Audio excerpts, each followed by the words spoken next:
The following is a Channel 29 special sports presentation.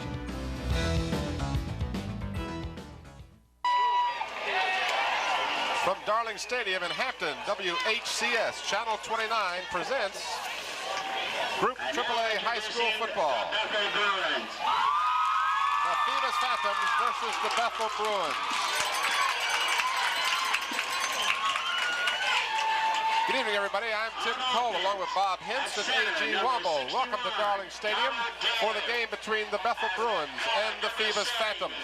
Bob, we look like we have a real good game on hand tonight. Both of these teams are playing good football. How do you look at tonight's game? Well, tonight is a very pivotal game, Tim, because the Division 5 will probably, one of the representatives will come from this game.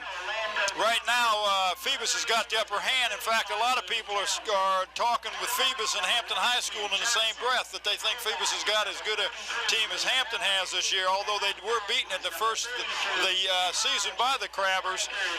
We got two completely different quarterbacks. We got Kent Johnson, who is a passer for the Bruins, and Jeff Holloman, who is a basically running back for the Phoebus Phantoms. So it's going to be an interesting game, and of course this is Bethel's homecoming, so it puts a little more excitement into it. The Bethel Bruins, of course, winners of 3 in a row. Phoebus has a streak of their own going, as they are 5-0 as the Bethel Bruins come on the field for tonight's ball game. While we have this opportunity before the kickoff, let's run down the starting lineups for both teams. As soon as we get a chance to get them up on the screen, we'll go over the lineups. Here we go with the Bethel offense. Quarterback is Kent Johnson, number 1. Number 43, William Allen, is fullback. 36, Corey Hodge. Number 5th runner in the district is at halfback. The flanker, number 22, is Boogie Wooten. 89, and Orlando Crawford. The other end is number 45, David Townsend. The tackles, number 55, Lonnie Jones. 77, Charles Nickens. At guards, 65, James Smith, and 70, Jamie Risinger. And number 61 is the center, Donald Day. We have the co-captains meeting at the center of the field. This is, let me interrupt you for a minute, sure. Bob. And before we do the offense and defense, rather, for Bethel, we have the co-captains on the field. We've got number 8 for Phoebus is Petey Whitfield, and number 95, the other co-captain, is Booker Cox, representing the Bethel Bruins in the green jerseys and the gold pants. 88, Todd Kelly, one of the co-captains, along with Anthony Boogie Wooten, number 24. And we have had the coin toss. The Bethel Bruins have won the toss. They have. What they're going to do is receive the second half kickoff. Okay, so what has happened is, even though Bethel won the toss, Phoebus will receive to start the game. If we can continue with those lineups. Right, we'll go ahead with the Bethel defense. So get it up on the screen here. Number 20 is Cotman at guard, and 50 is Gilbert Ramirez at guard. The tackles is Washington and Smith. The ends, Todd Kelly, Tony Phillips. At linebackers, Melendez Bird and Lonnie Jones. At the halfbacks, Steve Fountain, who is starting tonight in place of injured Michael Dula, and Mario Grimes. And at safety is Boogie Wooden. All right, and that is your offensive and defensive lineup for the Bethel Bruins. Why don't we run down the officials real quickly? Yeah, if we get the officials real quick, we got the same crew that we had last time when we was up here, which is a good crew. They did a good job the first half, second half. It was kind of raining flags, so we'll hope we don't see a lot of penalties tonight. Refereeing tonight is Mike Robinson. The umpire is Bill Bullock. The head linesman is Bob Thompson. Blind judge is Larry Turlington, and the back judge is James Young. All right, and we'll go through the offensive and defensive lineups for Phoebus after they receive this kickoff, as we're just about set to go. You know, I'm a little surprised there's a good contingent on the Bethel side, which is the home team, but the Phoebus Phantoms, 6-1, have a sparse crowd so far. Yeah, I can't understand that, because you'd think they'd have a bigger following, and maybe it's there's some people milling around in front of us here between the stands and the sideline, so hopefully it'll fill up, because they've got a tremendous team this year. Billy D and his coaching staff's done a great job over there at Phoebus, turning that program around. All right, Troy Fullwood has the ball teed up for the Bruins. He's got it underway, taking the ball at the 15-yard line. Back come the Phantoms. Right up the middle, Maurice Turner dragged down, not before he reaches the 42-yard line of Bethel. And then you see that was probably the only man who's going to be able to catch him. That was Boogie Wooden. And Boogie is probably the fastest man on the Bruins team. And if somebody would have blocked him, that young man would have taken it all the way back. All right, when we can now, we'll give you the offensive lineup for the Phoebus Phantoms. There you see Holloman, the quarterback. Fullback is Bodie. Brown is the tailback. Slot back is Artis. Center is Brown. The guards are Williams, Boyd, Jenkins, Cassie are the tackles, and Whitfield and Cox are the ends. Pitch back. This is David Brown. Brown crosses the 40 to about the 38. And now if we can show you the defensive lineup for Phoebus, certainly to show no impartiality here. We'll get him in while we can, Tim. As David Brown carrying that ball, he is the second leading rusher in the district. I believe you've got the statistics. We'll talk about him more as the night goes on. Brown picked up about 4 yards, not quite 4. Call it second down and a long 6. Holloman over center. This time Brown tries the left side, and he's down close to the 35-yard line. He's stopped there. And it'll be third down for Phoebus. Phoebus riding a 5-game winning streak. The only loss, that 18-0 loss at the hands of the Hampton Crabbers. Well, I talked to Mike Talon tonight, Tim, and he told me that the offense is getting more in sync with each other. The timing is getting much better, and had they played Hampton later on in the season, they probably would have played them a lot better ball game. Brown again, right side, and he is short of the first down. So David Brown has gotten the call on all 3 offensive plays for Phoebus, and now the Phantoms will be looking at a 4th down, and they'll need at least 2 yards for the first down. At least 2, Tim. That's a long 2 yards there, and they'll probably go for it because their main weapon is the run, and Brown will carry the ball more often than not. And you'll notice that Bethel is bringing the linebackers up close. They got like almost an 8-man line up there, and that's the initial blocks at the line are doing well, but the linebackers are stopping it. This is Brown. He stopped momentarily, but his second effort apparently will have him the first down. Jim, they had 11 men within 3 yards of that line of scrimmage. They were not looking pass at all. They're looking run. You got to take the hand off to the offensive line. They did a good job opening up a hole or a little seam on that left-hand side and let him pick up enough yardage for the first down. They've marked the ball at the 31-yard line. It'll be first down for the Phoebus Phantoms. Jeff Holloman, the quarterback. Handoff. Check that. A fake as Holloman keeps, and the Bethel Bruin defense, led by Boogie Wooden, were not fooled for a moment on that play. Excuse me, they had us fooled because I thought Brown had the ball.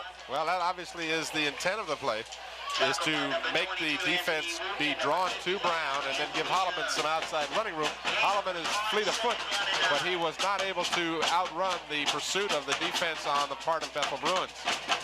The defense has certain keys that they're looking for in certain situations, and I'm sure that there was a key somewhere in there that the defensive halfbacks picked it up. This is Holloman on the option, spins away from one would-be tackler, and then he's taken down after he crosses the 25-yard line of Bethel. Clock running with 8 minutes and 50 seconds to go here in the first quarter. Just to remind you that in high school football, you've got 4 12-minute quarters. Tim, it does not look like the Bethel Bruins feel that Phoebus is going to put the ball in the air. If you notice, the defensive secondary for the Bruins is up real close. And they're within 5. Look at how close they are, Tim. Holloman on the keeper, and he'll be stacked up for a loss. They needed about 3 for the first down, and Brown will in fact end up losing about a half a yard. Check that, not Brown, but Holloman. It was Holloman. That was quarterback. That was the option play. He was going to try to pitch it, but the defense did such a good job pursuing. He didn't feel comfortable enough to pitch the ball, that's a high-risk offense anyway, Tim. We've got a timeout on the field as the Phoebus Phantoms want to discuss this 4th down play.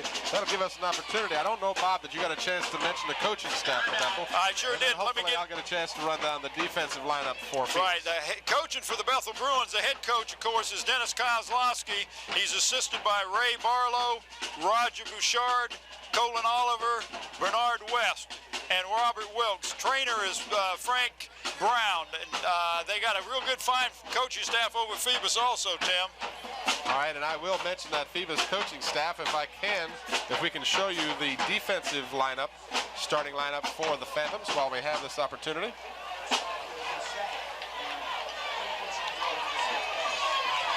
There we go.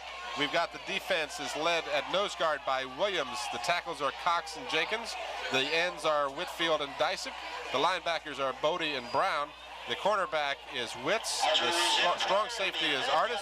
The quarterback is Wilson. And the free safety is Bobby Turner. And of course, as you mentioned, the coaching staff for the Phantoms, they are led by head coach Bill D. Defensive coordinators Tom McIntyre.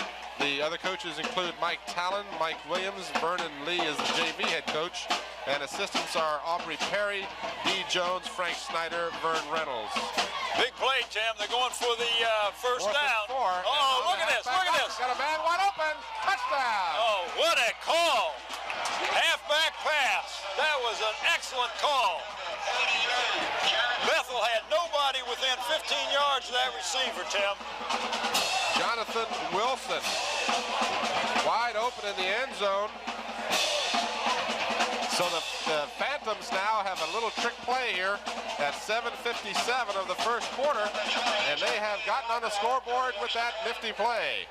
The kick is up, and it's good. The extra point try being done by J.P. Weichel, and the score after that long drive, Phoebus Phantoms, they drove all the way down the field on a 4th and 4.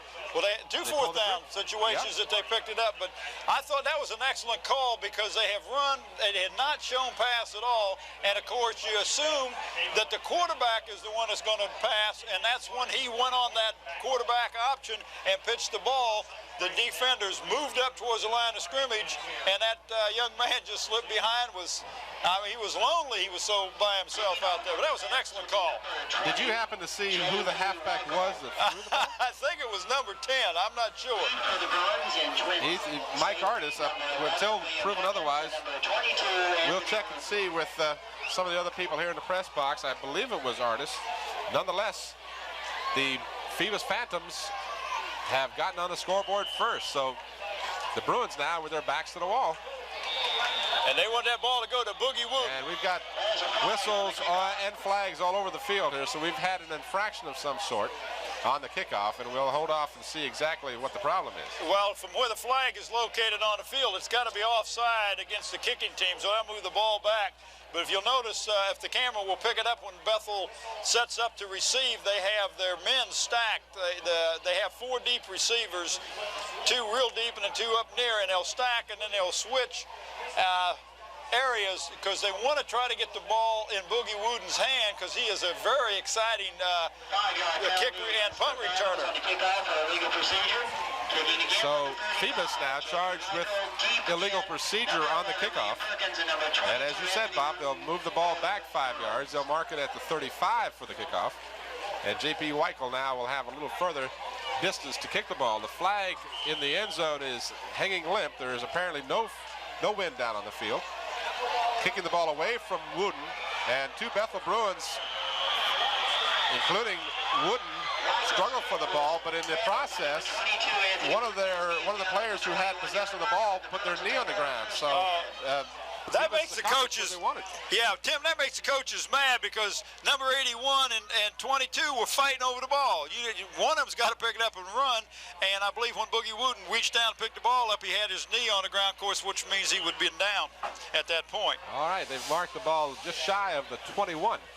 So Boogie Wooten does not get an opportunity to electrify the crowd, and the Bruins will bring up, led by Kent Johnson at quarterback, number 1.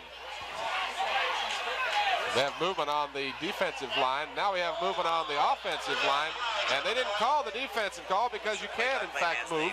But the offensive line is going to have a penalty called against them as they'll back it up 5 yards to the 16-yard line. So The defensive player, and again, you corrected me a while back when we were discussing this particular infraction. In college and pro ball, you can jump into that neutral zone and get back, and you're not. As long as you don't make contact. But in high school, you can't get into that zone at all. Right, and the right tackle for the Phantoms thought he had got into the zone, and evidently he didn't because the official did not throw the flag. So it's 1st and 15. Again, movement from that same defensive player, but no flag forthcoming. And smothered in the backfield is Corey Hodge, the sophomore halfback who came out of obscurity for the Bethel Bruins and has done a superb job running the football for them. Hodge, in fact, is listed as the 5th leading rusher in the district as a sophomore, averaging almost 70 yards per ball game. He's doing a real good job. I know the coaching staff at Bethel are very pleased with his progress, but this really hurts the Bruins. You start at the 20-yard line, and then you get a 5-yard penalty, so they're really in the hole, and they're basically a pass-oriented team, and this is a bad place to pass the ball from. 3rd down. Check that, 2nd down and 17. Johnson wants to pass, has a man open, but it was caught out of bounds. Todd Kelly was the receiver on the end of that pass, but he was out of bounds for the reception. There you see Coach Kozlowski on the sideline sending the play in, and he's doing so in the form of wide receiver William Perkins. Okay, what you notice on that is, which is different than the pros, people watch a lot of television will see the pros making sure they got both feet in the playing area on a pass. In the high school, you have to have one foot in, and evidently that young man had both feet out. So we got a 3rd and long, Tim. 3rd down and 16. 6:23 remaining here in the first quarter. 7-0 in favor of the Phantoms. Pitch back for Hodge, and a fine defensive effort in the backfield right there to make the stop for the Phantoms. Number 8, Petey Whitfield, the defensive end, and he was right there for the pitch out. So the Phantoms defense once again does the job. Oh, they look strong. They look real strong. Petey fought off a blocker, Tim. I mean, he had a blocker on him, and he fought the blocker off and still made the tackle. So Todd Kelly now standing in his own end zone. And Artis is back deep safety for the Phantoms. The left-footed Kelly gets the kick away. It's taken at the 39-yard line. A fair catch called for by Mike Artis, and the Phantoms will have excellent field position to start their 2nd possession of the ball. Well, in the first possession, Tim, they had excellent field position, and you notice they took it down and all the way and made that score on that fine call from the coaching staff. And we will see Brown carrying the ball most of the time now. But I tell you, the Phoebus Phantoms are fired up and ready to play. That defense just smothered the Bethel offense, especially trying to run the ball. From the 39. Holloman's hand off to number 48, Bodie. Carrying the ball was Bodie, Tom Bodie. He's a 210-pound fullback. Common opponents coming into this game, interestingly enough. The Phantoms beat Kecoughtan 7-0. Bethel also beat Kecoughtan, a team that we'll see Saturday night against the Hampton Crabbers. Bethel beat Kecoughtan 24-20. Phoebus beat Ferguson, and Ferguson in turn beat Bethel. So there really hasn't been a pattern established per se. This is Brown. Brown tripped up in the backfield. A couple of Bethel Bruin defenders there on the stop. Number 20 was the main one that got in there. Kevin Cotman. 55 and Cotman number 20. So a couple of Bruins there quickly to trip up Brown. Following up on that, the Warwick Raiders, another common opponent. Phoebus beat them by 12. Bethel beat them, or check that, lost to them by 7. And then Menchville was a victim of both Bethel and Phoebus. Phoebus obviously showing the much stronger team. They average 16 points a game, but they only give up 7, whereas Bethel averages 16, but they give up 16. So. Yeah, they're giving up many more. Bethel was very erratic at the beginning of the season. In fact, the team that is playing now is a lot different than the team that played Ferguson the first game of the season. 3rd down and about 8 for the Phantoms. Holloman along the line, pitch back to Brown. Brown will not get the first down as he got close to the 35, maybe the 34 of Bethel, but he needs to get all the way inside the 30 for the first down. So it'll bring up a fourth down. Well, I don't know if they'll kick it or not because they've had very good success on fourth down, but this is the longest they've had to go. I just wanted to say something about number 20, the Cotman, who was one of the guards defensively for the Bruins. He has not played in a couple games because he's had a bad wrist, but he sure looks like he's fired up tonight. Phoebus once again facing a fourth down and about 5, and we've got movement. It may be an offsides call against Bethel. And that's a step on that. Boy, you hate that as a coach. You got them stopped. You know it's going to be hard for them to pick up 5 yards. And then you have, you have to take your hat off to Holloman changing the count or something at the line of scrimmage and drawing them offside. Because remember, when we watched Hampton all the way to the state finals, that they used that a couple times, Tim. They're measuring on the far side to see because it was 4th and about 5. So if it was in fact 5 yards, it will be a first down. But it's just that close. I believe they're going to actually give them the first down. Yeah, that's the call. If that's in fact what intentionally was done by Phoebus, it worked fine. Yeah. And I think Kozlowski on the sideline just choked on that because it has to destroy you as a coach. You do a great job stopping a strong running team like Phoebus, and then you have a man jump offside. Well, you don't mind if they get a first down because they earn it, but you sure hate to give it to them via the penalty route. Nonetheless, Phoebus first down at the 29 of Bethel. Pitch back comes to Brown. Brown looking for a hole and gets inside the 25 to about the 23. I'm sorry, Bob, go ahead. I'm just amazed at what Bethel is doing. They have 9 men within a yard and a half of the line of scrimmage, and that's why that halfback pass worked, and we may see that again before the night's out. Clock moving with a little more than 3 minutes remaining here in the first quarter. Phoebus Phantoms, the visitors tonight, as this is homecoming for the Bethel Bruins. Pickup of about 6, second down and 4. Inside handoff. This is Artis. Artis race for the corner, trying to get to the first down marker, will not do so. As coming over to stop him along with others was number 65 for the Bethel Bruins, James Smith. And he was helped out by Gilbert Ramirez, number 76, along with number 81, Melendez Bird. That was an excellent call by the Phoebus staff because that was really a misdirection. They had most of the people going to the right side, and it was a handoff to the left. It was like a cross buck or almost like a reverse play. And young man just didn't have quite enough speed to pick it up. This is Brown, and he's got the first down. David Brown averaging 110 yards per ball game on the ground. Picks up another first down for the Phantoms. I tell you, Tim, the tackle and the guard over on the left-hand side of that Phoebus offense is doing an excellent job. They opened up a tremendous hole at that time for the runner Brown. First down. Ball marked at the 15. This is Brown again. And he's tackled by a 3 or 4. And we've got a late flag. Looks like maybe some unnecessary contact on the part of the Phantoms. We'll wait and see who they call it against. Preliminary signal looks like it's against Phoebus Phantoms. I didn't catch the call. But they're talking to the Bruins, so it's got to be against Phoebus. Marcus Washington for Bethel in on the stop. I know you announced the starting offensive line for the Phantoms, but Tim Williams, John Brown, Mike Artis, Eric Boyd, and Andre Jenkins, Billy Kazee are doing an excellent job opening up holes in there, Tim. They really are. So the penalty tacked on after the first down is achieved. Well, that was evidently from the point of the foul, so it looks like it's about 1st and 17. The Phantoms have had the ball primarily here in the first half. Pitch out goes to Brown. Brown crosses the 20 down to about the 17-yard line. Over there on the stop for Bethel, 55, Lonnie Jones, along with number 25, and that's Marcus Muscoli.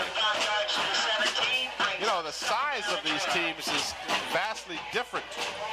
The Bethel Bruins offensive line is 214 pounds per man, while Phoebus's offensive line is 237 pounds per man. We're talking 23 pounds difference. And then the defensive line for Bethel is only 186 pounds average, is 228 for Phoebus. So the Phoebus Phantoms, a bigger team by far in both offensive and defensive lines. This is Artis. Mike Artis turns the corner and is driven out of bounds inside the 10-yard line. That was another reverse, but that time it came off of the triple option where they just pitched it to the wide receiver that was going on a reverse, and he got a couple of good blocks on the left-hand side, Tim, and I believe he's short of the first down, but that was an excellent call. When you're against a good team like the Bethel Bruins, who are a very hot pursuing team, then reverses and crossbucks and that sort of thing, and the halfback passes we saw are very, very effective weapons. Third down and about 2 for the Phantoms. This is David Brown again. Brown struggles inside the 5, it would appear, but he has enough for the first down. The size evidently is telling what you was talking about, the difference in the size of the offensive line of the Phantoms against the defense of the Bruins, and you got that much of a difference in there, Tim. That's why they're opening up those holes, and why Tim Brown is having, I'm sorry, not Tim Brown, but Dave Brown is having such an excellent night running the ball. He's getting some excellent blocks on that line of scrimmage. First and goal at the 3. This is Brown, right side carry. He's down close to the goal line. As of yet, no signal from the officials, so apparently he'll be a little short of the goal line.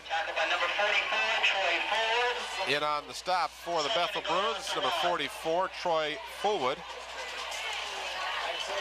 Tim, that ball has got to be inside the 1-yard line.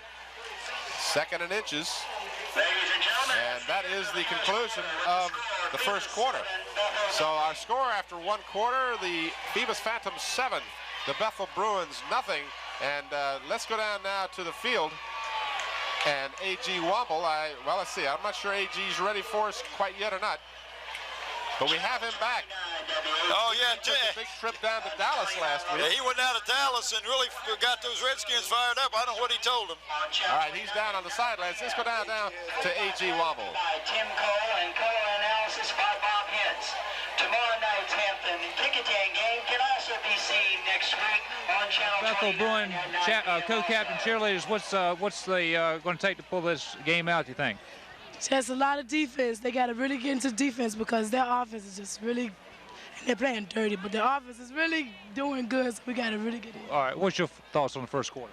I feel that the Bruins can do a little bit better. If they just hold that line and concentrate, we will win the game. Okay, cheer them on then. Okay. All right, Tim and Bob, now back up to you.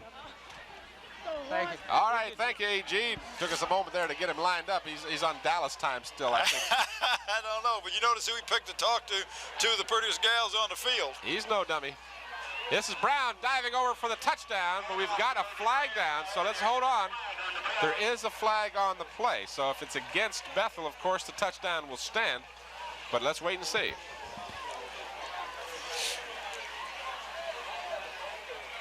The officials, as of yet, have not made a signal to indicate who the penalty would be against. Well, they're conferring over on the right side, and I don't know.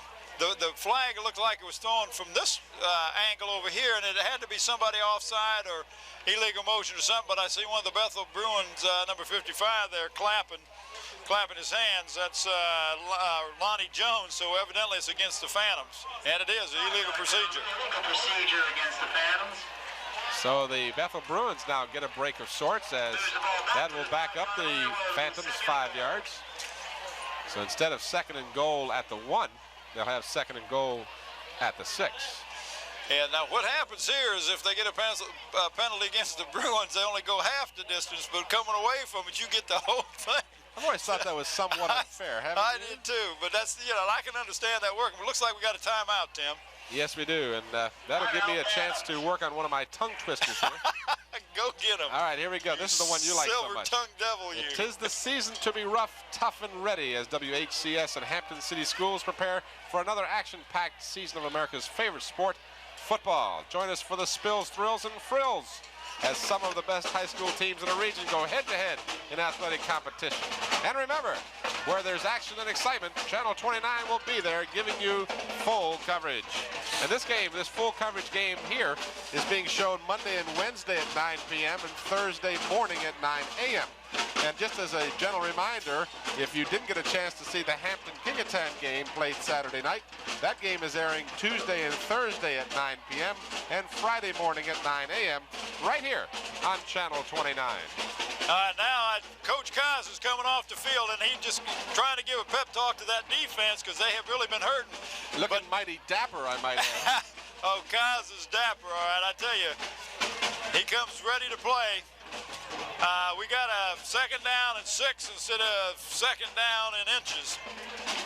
You know, I had a chance to talk to Coach. I'll get over to that in just a minute here. Let's get back to the play at hand. 2nd down and goal. Ball just about the 5.5-yard line. Pitch out. Trying to turn the left side is an irregular name and number in there. I wasn't expecting him. That's P.D. Whitfield, the tight end, who actually ended up in the backfield. Yeah, that's unusual. Well, he plays this, he'll play an end offensively or split receiver.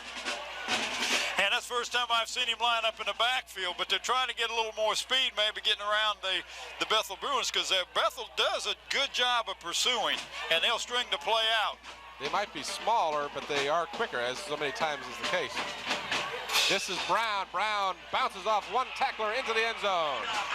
Got excellent blocking over on that right-hand side. They really opened up a nice seam for him to get into the end zone. Tim, that's going to put a lot of pressure on the Bruins to be down 14 points, or right now it's 13 points, and if the PAT is successful, you really find out what your team is made of. Weichel will be trying the extra point. And it's long enough, and it's true. So now the Phantoms have stretched that lead with 11 minutes and 17 seconds remaining here in the first half to a 14-0 lead over the Bethel Bruins. You know, we've got some big games coming up here, not the least of which will be the Hampton-Bethel game that we will be here at Darling Stadium for on the 6th of November. 2 weeks from next tomorrow. 2 weeks from next Saturday. From Saturday. You gotta remember when the people are watching this game, see? Oh, they don't know what day I'm talking about, do they? We don't know what day this is. I've got it here somewhere. That's a 2 o'clock game too, Tim. Well, we'll have the sun. It's kind of chilly out here tonight, but this is beautiful football weather. Oh, it really is. A big crowd on the Bethel sidelines here. I understand city council members and school board members are in attendance tonight for the homecoming presentation at halftime for Bethel. Well, I tell you what, we got all the people out, and that's why we've got the band over on another area out in our ears tonight. And I love the band, but right in front of us like they did last week. Oh, no, well, that was terrible. We try to talk, and all you hear is the boom booms of the drums. Of course, that's part of football, and I'm not saying it's bad to have it, but it's hard when it's right underneath our noses. So the Bruins now trailing 14-0. They've got a 3-game win streak coming into this game they're trying to preserve. Of course, Phoebus very anxious to continue their winning ways. They started the season off with a win over Kecoughtan, a tough Kecoughtan team, 7-0, and then came back and lost that first game to Hampton, or rather the second game to Hampton, 18-0, and then they've been spotless ever since. Out at the 25-yard line, that is William Perkins, a senior, 5'6", 155-pounder. Well, that's the best field position. Tim, they didn't get but 3 offensive plays, and we're already in the second quarter. So you can see why the Bruins are not on the scoreboard. When you don't get but 3 offensive plays and they're down with inside the 20-yard line, it makes it tough, though. At least they're starting out at the 25, so maybe they get something going here. I know Coach Kozlowski told me that we may see some surprises, so let's see if we can get these boys on the scoreboard. Ken Johnson is the quarterback. Fakes the pitch, wants to throw. Now is rushed, gets it away. It's a wobbly pass, and it comes up short. as his intended receiver was Orlando Crawford, who had gone downfield, and he was being guarded quite effectively on the play by Jonathan Wilson, number 88 for the Phantoms. If he'd have put a little more oomph behind that thing, of course, it's a little hard to do that when you're being pressured in that pocket, but that would have been an interesting matchup to see if that ball was up, who could out-jump to get it, but it was just short. Boogie Wooden checks out of the ball game for the Bruins. Johnson has Hodge in the backfield, along with William Allen. This is Hodge, who breaks through, gets some yardage out across the 30 to about the 34. He needs to get to the 35-yard line, so it'll come up a little shy of the first down, about 1.5 yards after they respot the ball. Tim, you'll see that happen a lot of times when the Bruins went back and went into a pass that time. Sometimes that'll open up that, loosen up the defense a little bit, and you get a good running play off, because he picked up almost 9 yards on that run. 3rd down and 1, a big play for the Bruins. Fake to the first man through, and then Hodge gets a little bit tangled up with the quarterback Johnson. They had a little bit of a missed handoff in the backfield, and that was just enough for David Brown, who plays both ways for the Phantoms, to come up and make the stop. So the Bruins, facing a 4th down and a long 2, will be forced to punt the football. 9:45 remain in the first half. The Bethel Bruins trailing 14-0. Halfback pass of 20 yards to Jonathan Wilson at 7:57 in the first quarter, made it 7-0. And then Brown went over from 3 yards out at 11:57 to make it 14-0. Fair catch called for by Artis, and he'll field it at the 25-yard line. A good kick. I'll tell you, that was an excellent catch, and I'll tell you why it was an excellent catch. Most kickers are right-footed kickers, and they'll put a spin clockwise on the ball. A left-footed kicker puts a counterclockwise spin on the ball, and it is really much harder to catch because you're not used to it. Most people are right-footed, and when you have a left-footed kicker, it really makes it difficult. He did a good job hanging on to that ball. Well, you know, the flag, too, is misleading. It's not moving, and it would indicate there's no wind, but I feel a breeze up here, so I'm sure that when the ball gets a little higher up in the air, it will start to make some movement. Yeah, it must be a little higher, because every now and then the flag is moving a little bit, but nothing like we was here one night, and it was standing straight out. The Phantoms, leading 14-0, have the ball at the 25. Inside handoff, no gain. That's their worst field position tonight, Tim. They have started in Bethel's territory the first 2 times they had the ball tonight. Tom Bodie, the ball carrier, 5'11" junior, 210-pound fullback. 9 minutes to go in the first half. Homecoming for the Bethel Bruins. As I said before, this game shows Monday and Wednesday at 9 and Thursday at 9 a.m. on Channel 29. And Kecoughtan and Hampton, the all-big rivalry. I tell you, we got all the big rivalries this weekend. We do that. We have all 4 Hampton schools playing.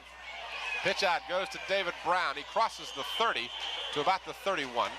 Over there stopping him on the play, number 80 for Bethel Bruins, Marcus Washington, and he was assisted by 21, Abraham Phillips of the Bruins.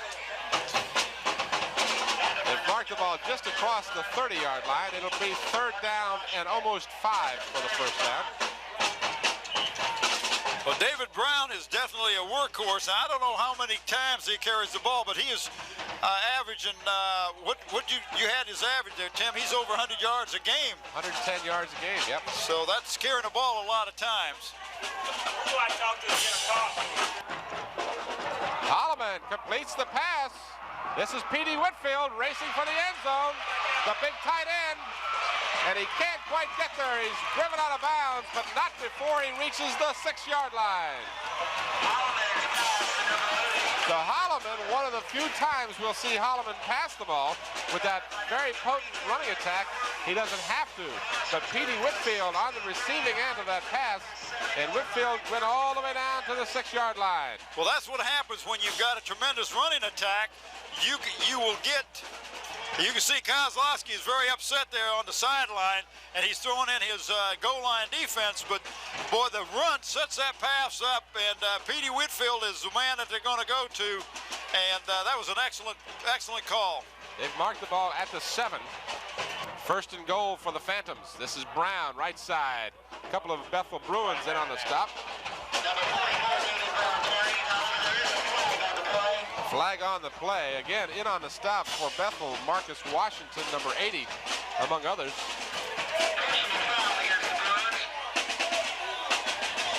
We have a flag, and they are talking it over with Phoebus, so it would appear that the penalty would be against the Bethel Bruins. Our leaders as of last weekend, not including this weekend's game, Stefanko of Hampton, who we'll see Saturday night, which will air Tuesday and Thursday here on 29. Stefanko averaging 120 yards per game. The little 5'6" dynamo for the Hampton Crabbers. And he's followed by Brown here of Phoebus. Now we've got a penalty, personal foul against the Bruins, and it'll be half the distance to the goal line. So they've marked it just inside the 3-yard line, and it's first down and goal for the Phantoms. Well, let's see if they'll go over the right side. They've had very good luck on the last time they were down here, going over the right-hand side and giving the ball to Brown, and that's exactly where they went, Tim. Brown tries the right side, but he does not get into the end zone. Over there on the stop, Jamie Rissinger, number 70, in on the stop for the Bethel Bruins.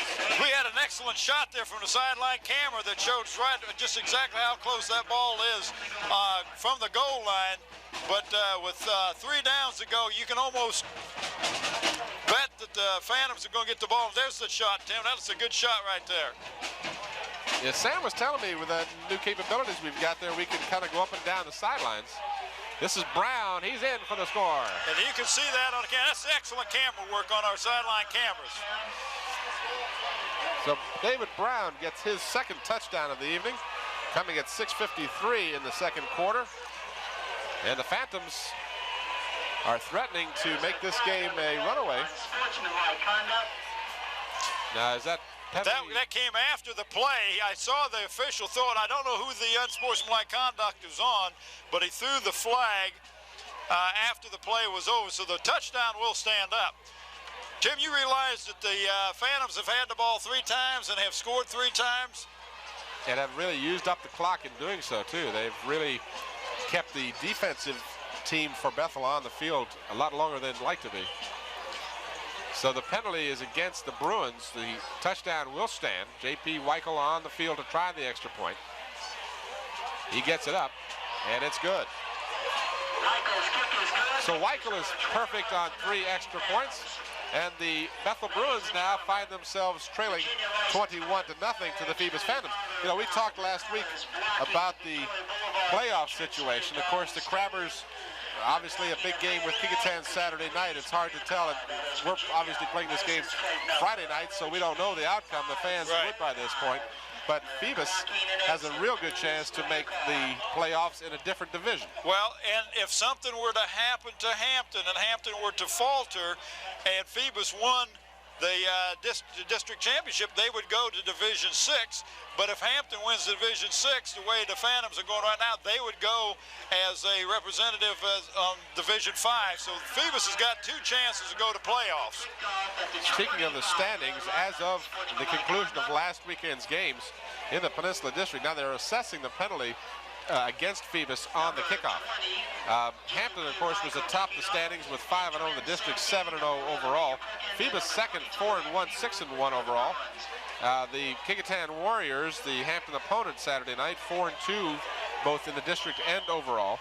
Bethel 3-2, 4-3 overall.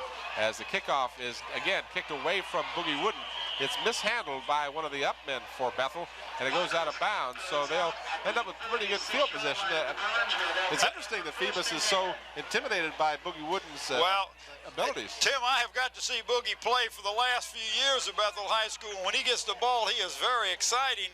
He's very small in stature. He reminds me a whole lot of Stefanko, except that he's more fleet runner, and if you give him the ball and give him a chance to look at the defenders coming down, he will outrun and outmaneuver, and he's very exciting. So Phoebus is saying, hey, what the heck, we're not going to even let him get the ball. With 6:50 to go in the first half, the Bruins, trailing by 3 touchdowns, will start from their 46. In motion to the side comes Kelly. And Kent Johnson will not even have time to get the pass away. Mike Artis over on the stop, or the sack as it would be, for the Phoebus Phantoms. Just to finish, if I may, the standings, excuse me. As of last weekend, the Bethel Bruins, I mentioned, are in 4th place, 3-2 in the district, and 4-3 overall. Denby, 2-3, 2-5 overall. Warwick, 2-3, 2-5. Warwick having a terrible year after they must have been really hurt by graduation last year. Yeah, because they had a very fine representative team last year. Kelly again goes in motion. They'll maybe try the same play. They've got Wooden one-on-one, and the ball just simply thrown way over the head of the intended receiver, Boogie Wooden, on the sideline. What he was trying to do that time is set the ball up down the field and let Boogie run under it. But if he'd have run under it, he'd have been out of bounds. That's an excellent pass with a young man of Boogie's speed, but you got to keep the ball in play. It can't be out of bounds. To finish out those standings, I'll get this over with the first. Denby and Warwick are 2-3, Ferguson 2-4, Lafayette 1-4, and Menchville 1-5 in the district. Bethel has nobody behind the quarterback.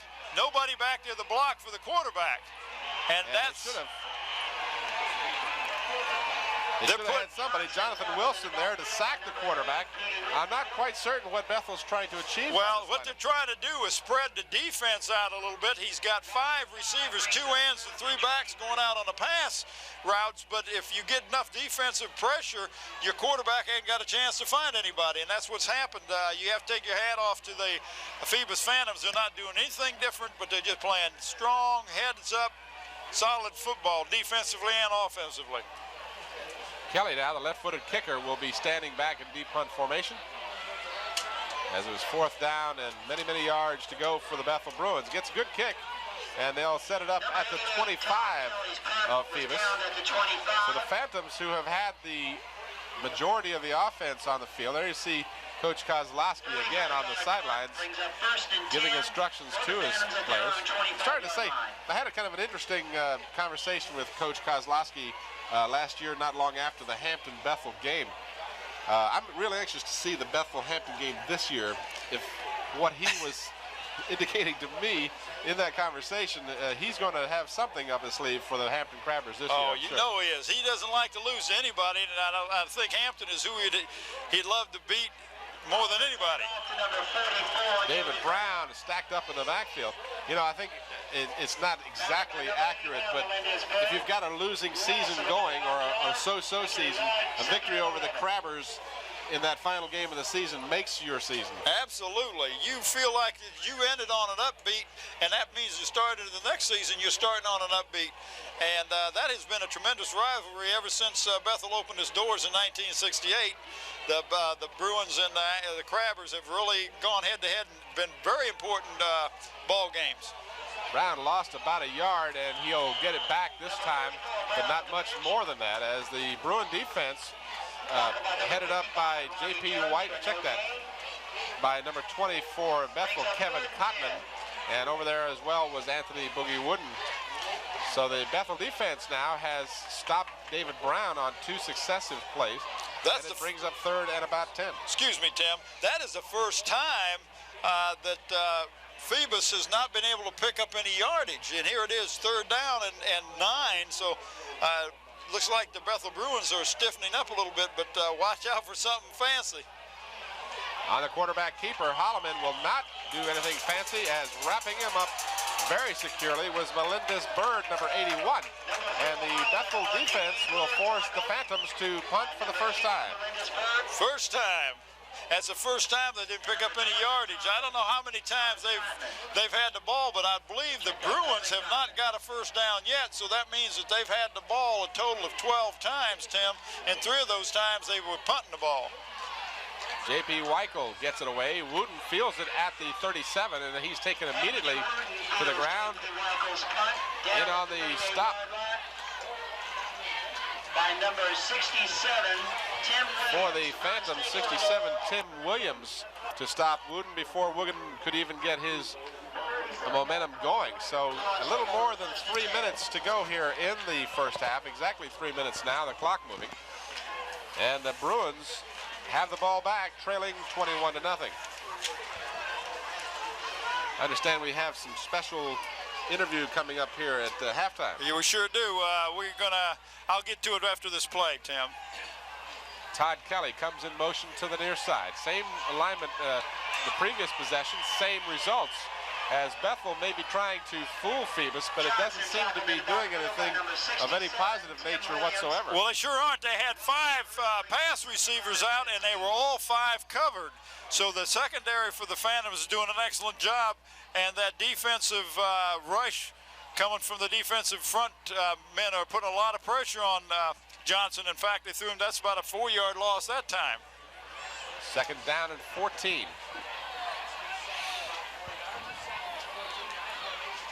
This is Hodge, number 36, carries out to the 40, so he gets back the 4 yards they had lost, plus 2 more.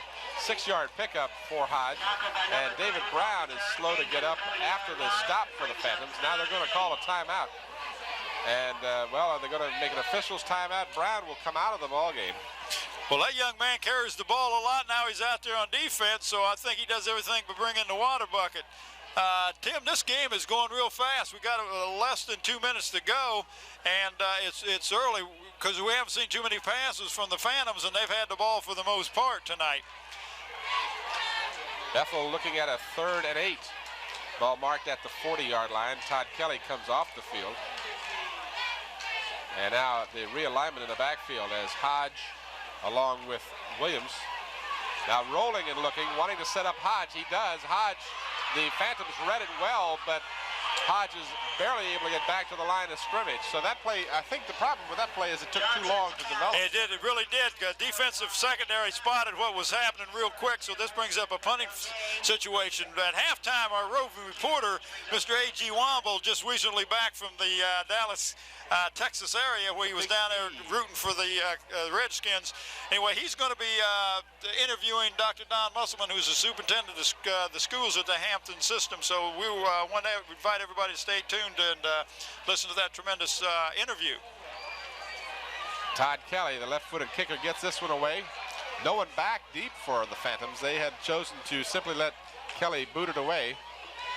And it's going to be down at the 21-yard line of Bethel. Check that, Phoebus. Well, that was not a bad move, Tim. You can't fumble the ball if there's nobody back there. You got 35 seconds to go. You've got the ball. You're ahead by 21-0. So why not just let the ball bounce around, get in, run out the first half, and Bethel's going to receive at the beginning of the second half anyway. And so why not go in on a positive note? That was, I tell you, the coaching staff over there on the other sideline, Billy D and his coaching staff just doing an excellent job of play selection tonight. The Phantoms leading by 3 touchdowns, and they're in alignment to simply run out the clock. They're just going to protect the quarterback, Holloman, and get this first half over with, which is exactly what is going to happen here in 5 seconds. 1 second, and that is your halftime. So Bob Hintz, Tim Cole, and A.G. Womble, we are here at halftime, and our score at the half, the Phantoms of Phoebus, 21. The Bruins of Bethel High School, no score. And in just a moment, we will have A.G. Womble, who is lining up his interview now with Mr. Musselman. We call him Dr. Don. Dr. Don, okay. And we're ready to go, I believe, just as soon as Mr. Womble is. And here we go with A.G. Womble. Okay, we have with us now Superintendent Don Musselman. Don, at 21-0 at halftime here. Do you think Bethel has a chance to get back in this game? You know, it's certainly a surprise. You know, I thought this would be a more closely fought ball game tonight. Right. You know, you got the 2 Hampton schools that have good records. Matter of fact, all of our schools have good records. Let's talk a little bit about that in just a moment. Okay, but you know, Bethel is going to have to go in and regroup if they're going to come back. Because the way Phoebus is playing tonight, they're aggressive on defense, they're moving the ball on offense, and there's no way Bethel can come back into this game unless they change their patterns of the way they're going to move that ball on them. All right, we talked about, you just mentioned the overall strength of the Hampton teams this year. That has to make you happy as being superintendent. Oh, yes. I tell you, you know, like last weekend, it was good to pick up the paper and see all four of them win. You know, Hampton and Kickingham and Phoebus and Bethel beating Newport News schools and Williamsburg schools. and it's just a pleasure to sit back and do that. But of course, this weekend we're going to have 2 Hampton schools lose and 2 Hampton schools win. Don, what about the value of athletics as you see it to a school system? You know, a lot of people probably think, hey, these athletes are just jocks and that sort of thing. But, you know, a lot of these kids probably wouldn't even be in school today if it wasn't for athletics. Plus the fact, you know, the kid goes and he practices till dark, and he goes home, he still has to do that geometry. He still has to do that algebra or that social studies or that English, and then crawl himself into bed, and it's time to get up and go all over again. So really, you know, when they succeed in the classroom plus football, you know, we got something there. Okay, thanks a lot, Don. Appreciate it. Okay. All right, Tim and Bob, now back up to you. Thank you, Don. All right, AG, thank you very much. As we are at halftime, and our score at halftime, Phoebus 21, Bethel nothing. Let's stay tuned now for further action on Channel 29. We'll be right back.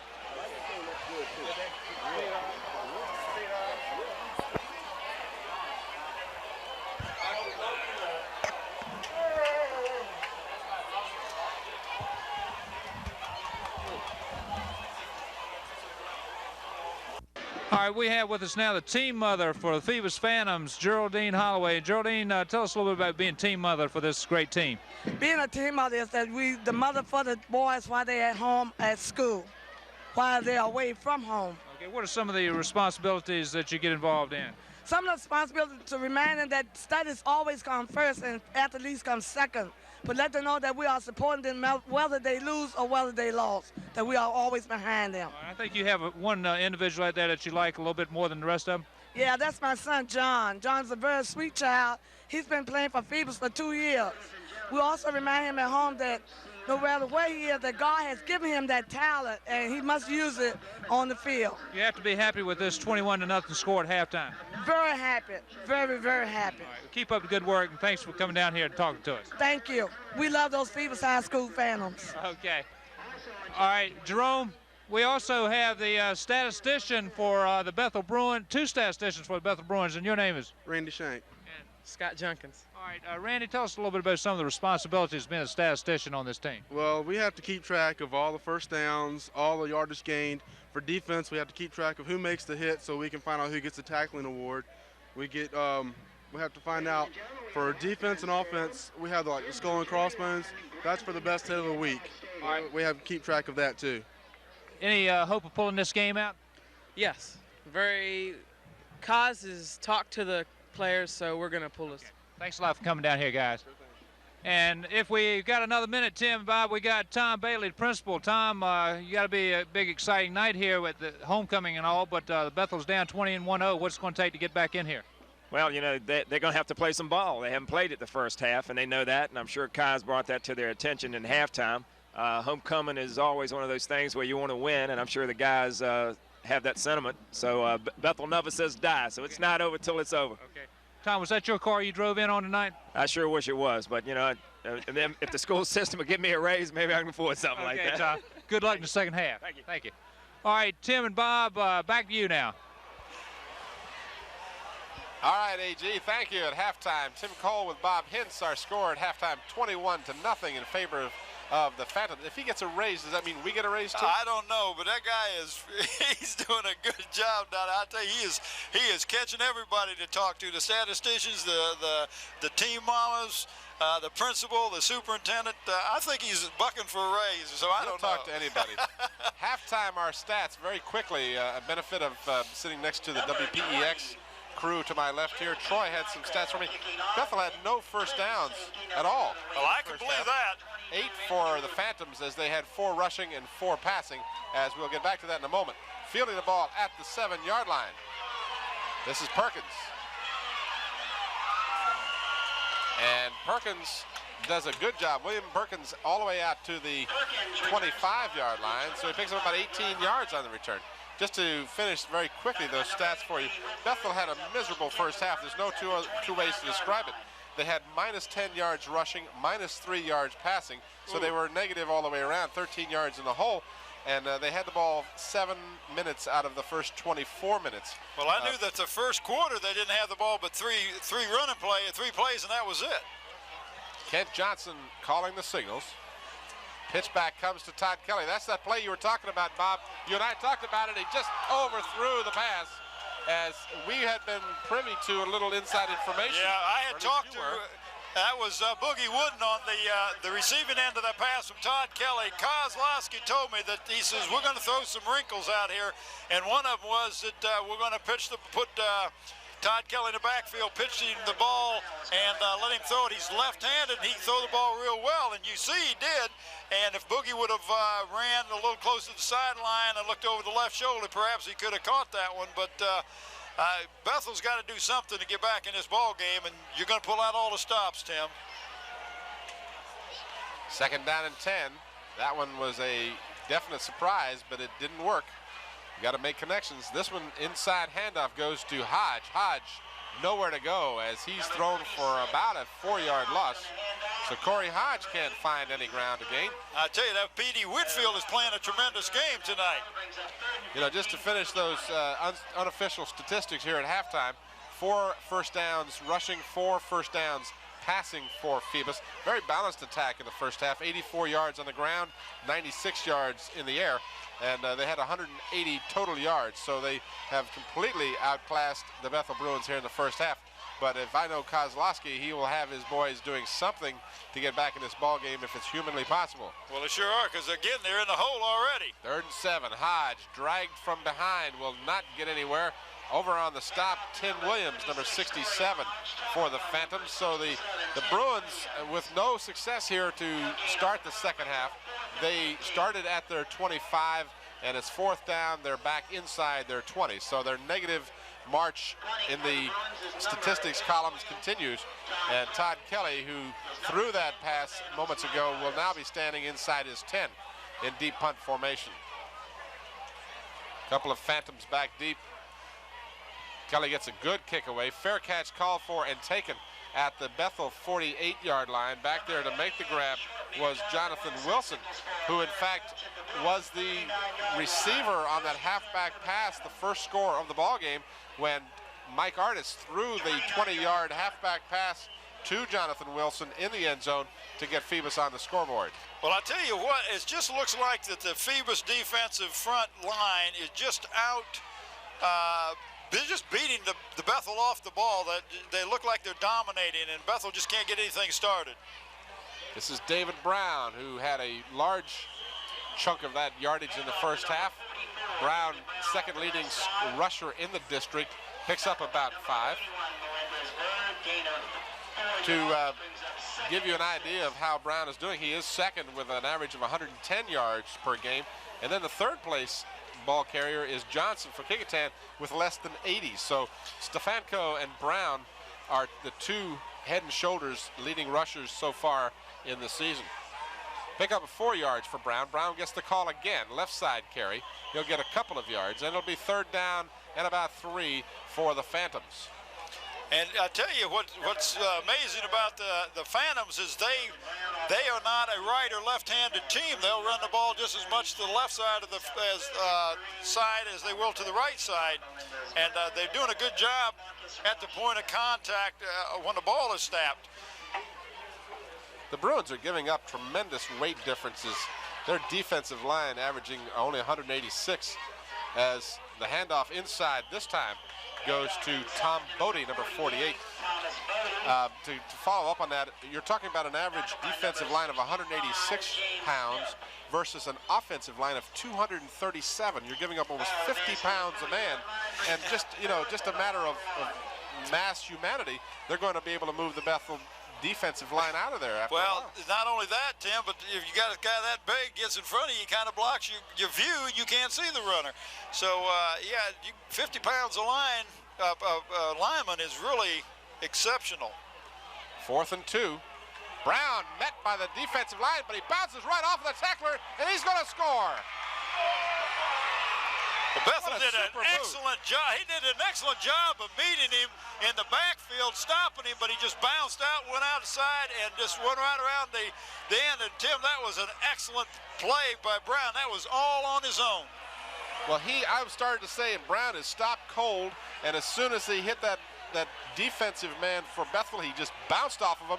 And unfortunately, in a short yardage 4th down and 2, as soon as you get past the initial contact of the Bethel defensive line, there's nobody back there. Everybody was up so tight anyway that once he broke it to the outside, there was no pursuit. But Bethel did a good job of plugging up that left side. But again, you got to take your hat off to Brown. Just did an excellent move. 6'2", 200-pounder, and he outran the Bethel defenders from that point on. So now Bethel digs themselves into a deeper hole as they came up with a superb defensive effort initially, but Brown just bounced off the would-be tackler and raced 40 yards for his 3rd touchdown of the ball game. So Brown, coming into the game, was the 2nd leading scorer in the district with 42 points, and add 18 points to that, he's got 60, which at this moment as of Friday night ties him with Stefanko for the lead in the district with scoring. Stefanko coming in the game with 60 points on the season.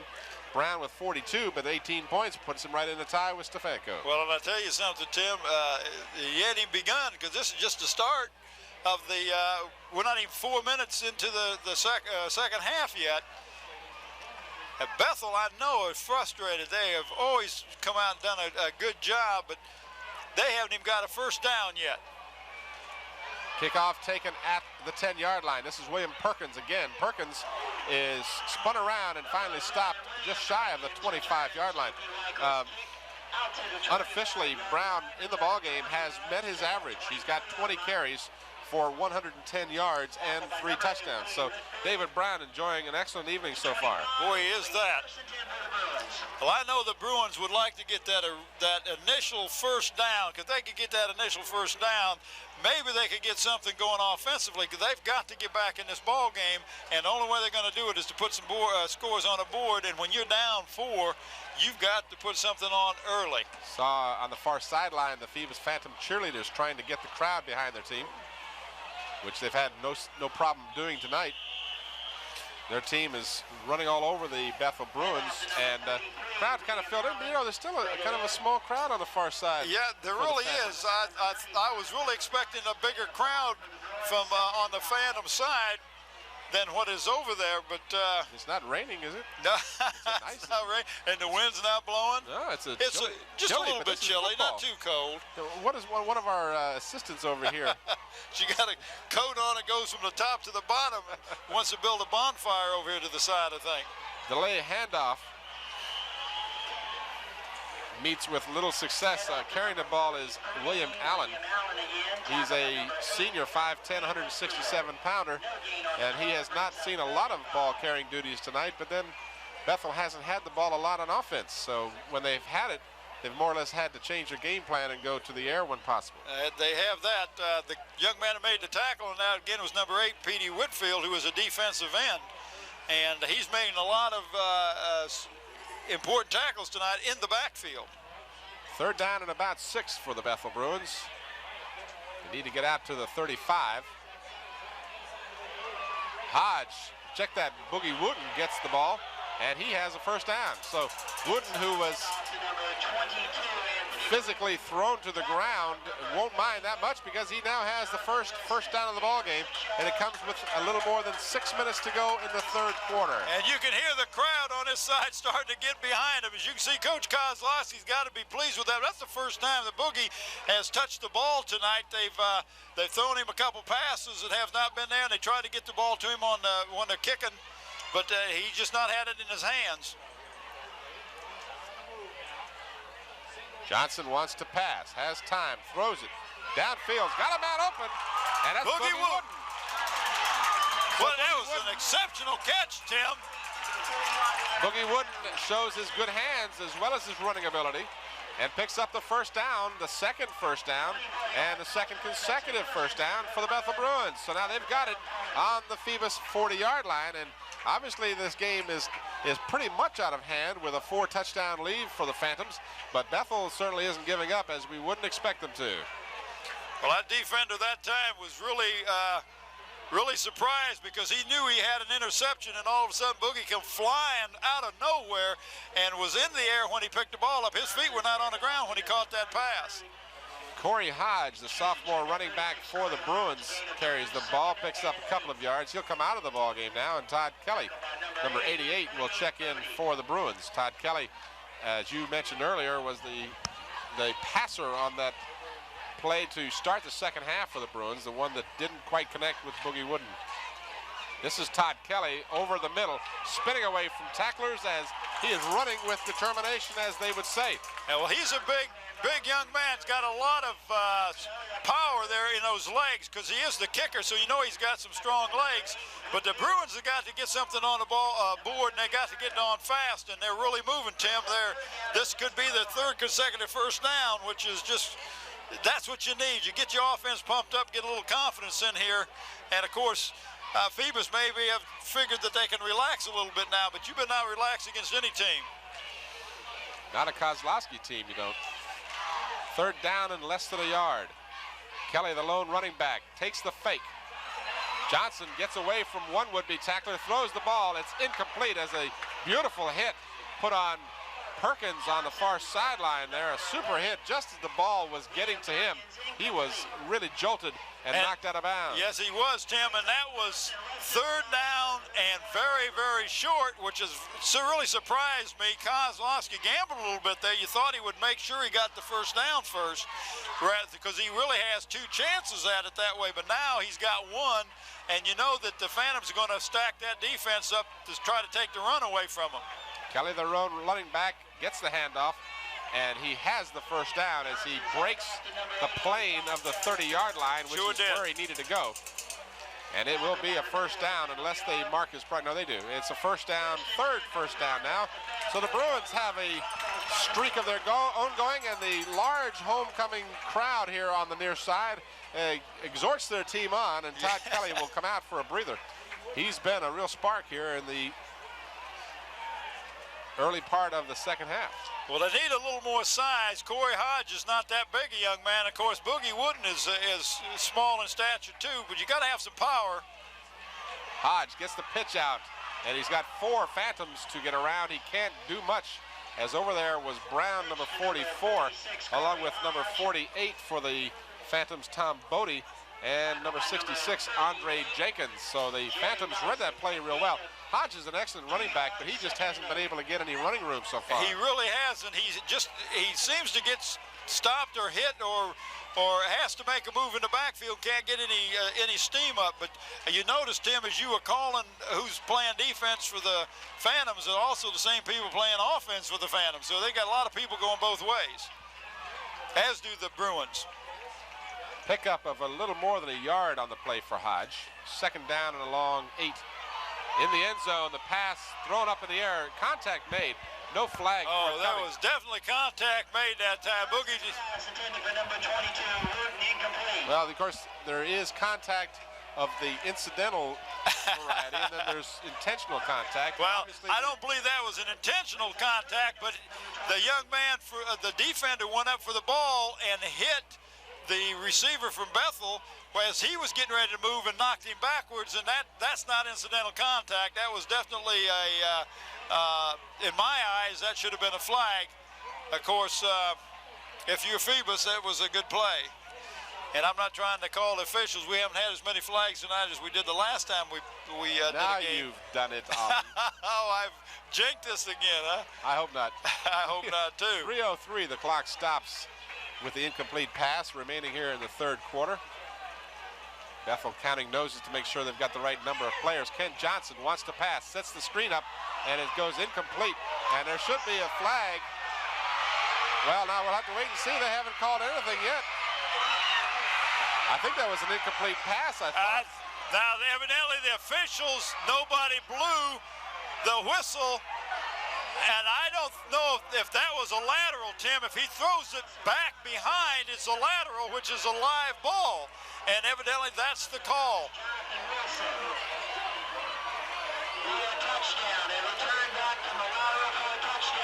So they're ruling it as a lateral, and Kozlowski is beside himself. He wants to have a piece of the referee to talk to. Well, he's trying to call timeout, Tim. I see him down and just going crazy trying to call timeout. As you can see the cameras on him. I know he thought that was a forward pass and was not a lateral. If nobody blows a whistle, if they don't blow a whistle, then it's a live ball, and that's exactly what the Phantoms did, and they did a good job of running that ball. Jonathan Wilson. So it's considered a fumble recovery. Yes. And the Phantoms now find themselves on top 34-0.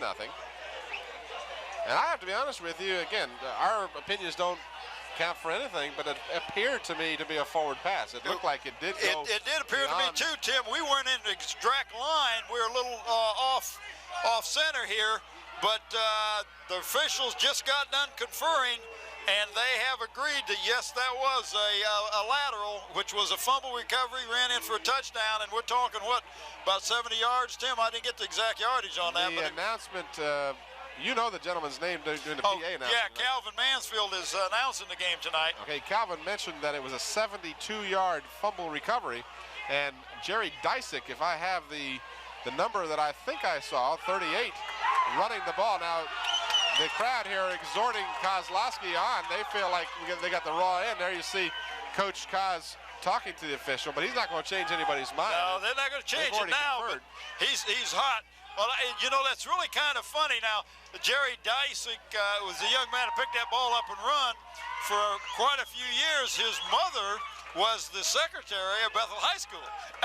So I know there's a little irony in there somewhere. I don't know where it is, but I think that's kind of unique. I know Kaz he's beside himself, and I know that he can't understand why that was a lateral, because in his eyes it was a forward. It was a screen pass being set up is what it was. Well, I really don't think this is the forum for him to do this discussing, because unfortunately he's not going to change anyone's mind, and it's going to stand. And there you see an obviously upset Dennis Kozlowski, the head coach for Bethel High School. The play will stand, however, and as much as he is upset about it, it won't change, unfortunately, for the Bethel Bruins. He's got the officials that they're conferring again. And I don't know what official was watching and who should have blown the whistle or what, but nobody blew a whistle. So it was a play will go as it stands right now. And that's what the head official right there is talking about. That's Mike Robinson, who is the referee. And of course, he's conferred with his staff tonight. Bill Bullock is umpire. The head linesman is Thompson. The line judge is Turlington. The back judge is Young. So that had to be the referee and the back judge's call. One of those two would have had to see that it was a lateral instead of an incompleted pass. Well, unfortunately, Dr. Still, our illustrious leader, is working on instant replay equipment. Oh, yeah. This would be really something. Boy, if we had instant replay, we could show them, couldn't we, Tim? We could show them exactly where this pass came from. Well, this is, instead of giving AG a raise, they ought to take that money and get us the instant replay equipment we need, right? Let's not get hasty about this, because AG signs a lot of the checks. Oh, you got a good point there. I'm sorry about that, AG. Something about biting the hand that feeds you. In any event, unfortunately, this has gone on a little longer than it should have. I'm surprised the officials are allowing Coach Koz to go as far as he has with this, because unfortunately the decision has been made. Let's go on with the football game. You're not going to change it. And lo and behold, at least it's not a 7-6 game where it would be a crucial touchdown in a mannerism of that sense. Well, but it takes you from a four touchdown down. Now you're down 5 touchdowns, and that sort of a thing. That fumble recovery, 72 yards, as Calvin told us, that will just demoralize your team, Tim. It really will. And I know what Kozlowski is trying to do is trying to get his team fired up, and he's got the fans on his side, as you can hear. Yeah, the homecoming crowd here on the sidelines, at least pleased that Coach Koz had a chance to air his opinion.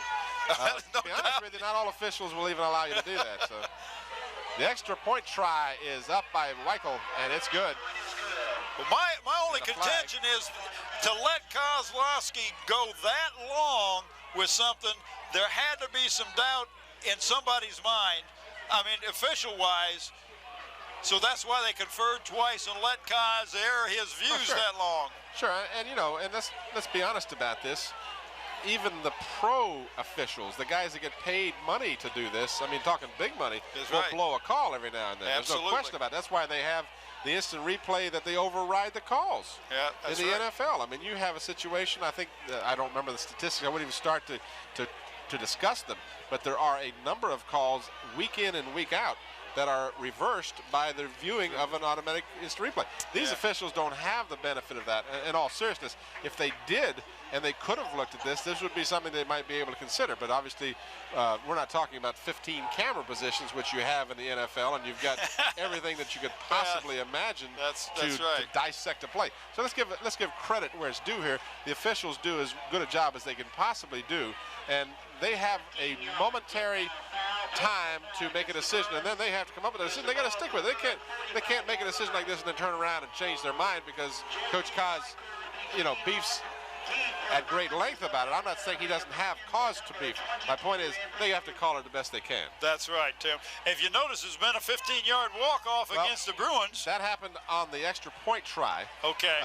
One of the Bruins kind of threw aside one of the Phoebus blockers after the extra point try was good, obviously out of frustration.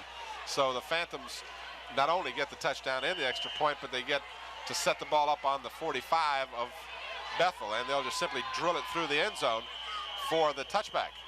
And so now we've got a little, see, this is what you have to be careful about, and I'm not blaming Coach Kaz for beefing and reading his cause to the officials, but this can sometimes inspire your players to lose control of their ability to play just football. The tempers get out of hand a little bit. Yeah, they really do.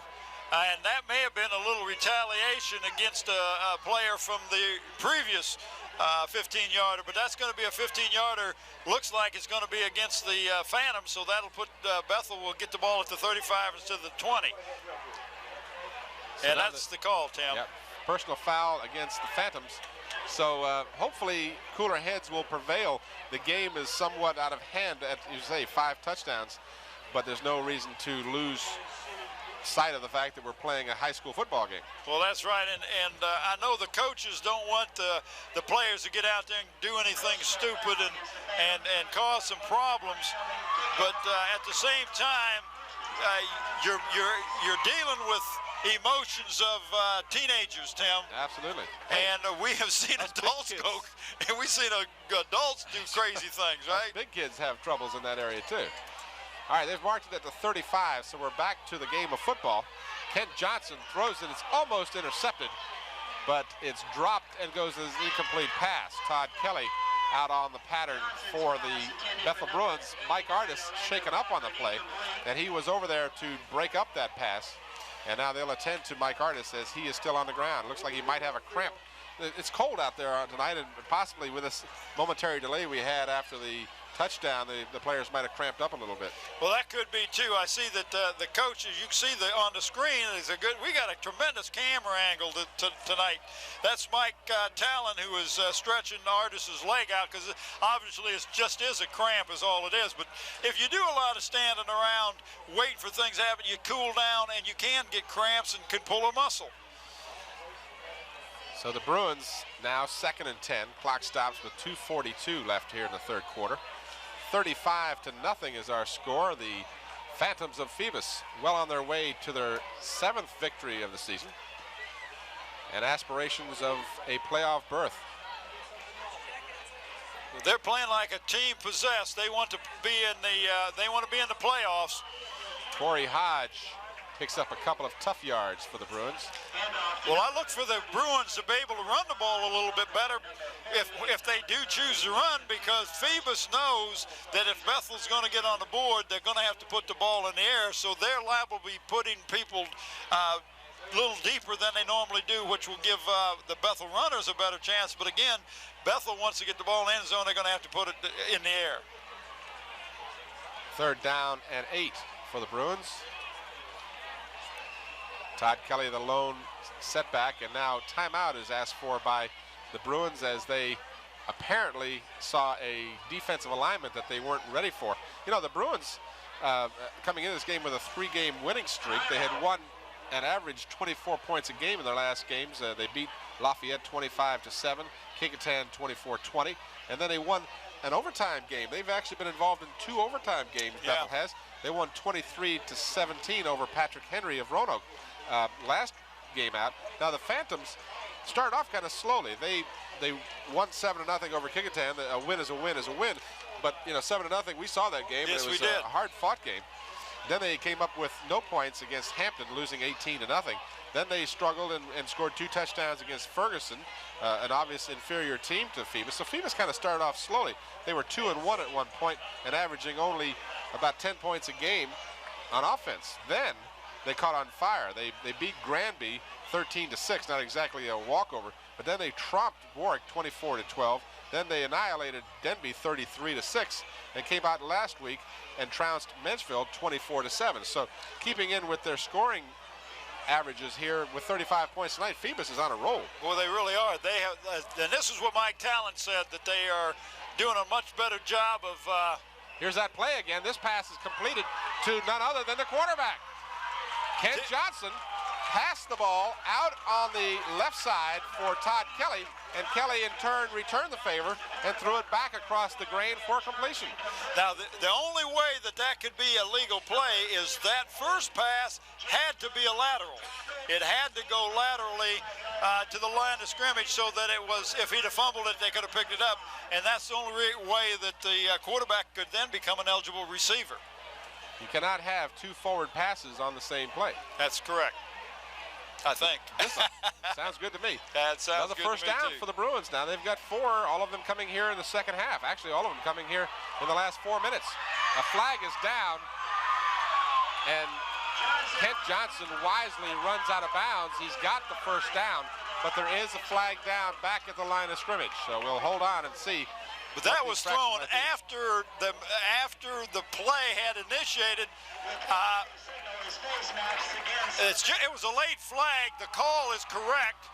The young man on the right side of the Bethel offense did not get set for a full second like he's supposed to, but the guy never threw the flag until after the play was 10 seconds into being run. Well, now they say the penalty is a face mask call against the Phantoms. So somebody on the line apparently grabbed a face mask in an attempt to get to one of the backfield members, and so a 15-yarder is tacked on to the fine run by Johnson. So Bethel now moving the ball with not only penalties but on their own. So they've got 5 first downs here, all of them in the second half.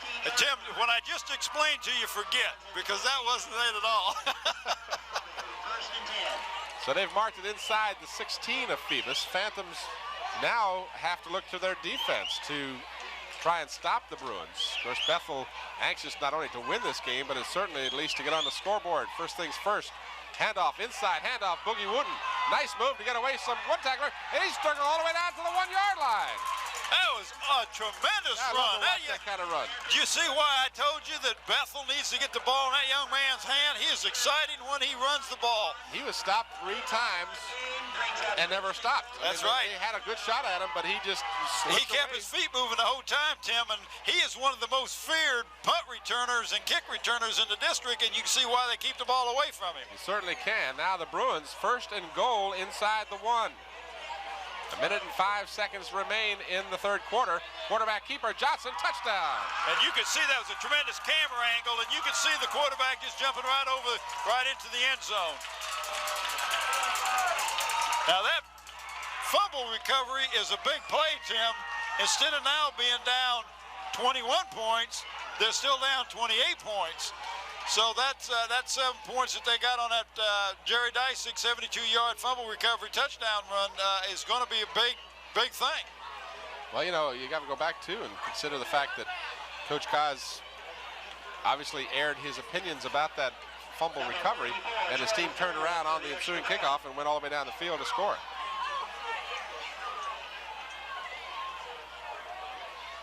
The extra point try is up, and it's good. So kicking the extra point was Troy Fullwood, and now it's 35-7 in favor of the Phantoms of Phoebus High School. Well, no team wants to get shut out for sure, Tim. So I know the Bruins, their fans here are really excited about scoring. I noticed you got a couple more tongue twisters there. I'm not messing with any tongue twisters. As the old saying goes, A chain is only as strong as its weakest link. Parents, don't let the link that hinders your academic development. Wait, see, I did. You're right. You're right. This is a tongue twister. Let me try this again. Toy boat. Dr. Sam wrote this. I know. Sam was testing you. All right, it says, parents, don't be the link that hinders the academic development of your child. Effective learning requires teamwork on the part of teachers, parents, and students. Join the child's PTA and play a major part in shaping its goals and achievements. Your child will thank you someday as an accomplished adult with a budding future. I did pretty good after I got that out of the way. Look at here, we got a Chinese fire drill for the Bethel Bruins. They're going to try an onside kick. It doesn't go quite 10 yards, and David Brown recovers it nonetheless. So at the 49, the Phantoms will set up in Bethel territory. Well, Bethel has to go with onside. They got to do anything they can do to get the ball back. And of course, if you want somebody to catch the ball, who better than the guy that runs it all the time for you, for the Phantoms anyway, is David Brown. So they kick it right to the guy who's got good hands. Well, a valiant try. Bethel having nothing to lose at this juncture. 50 seconds remain in the third quarter. Clock moving. Jeff Holloman, the quarterback for the Phantoms, has been throughout the game. Running backs are the same as they were. Brown, number 44, Bodie, number 48. This is David Brown, who has 3 touchdowns and unofficially over 110 yards on the evening.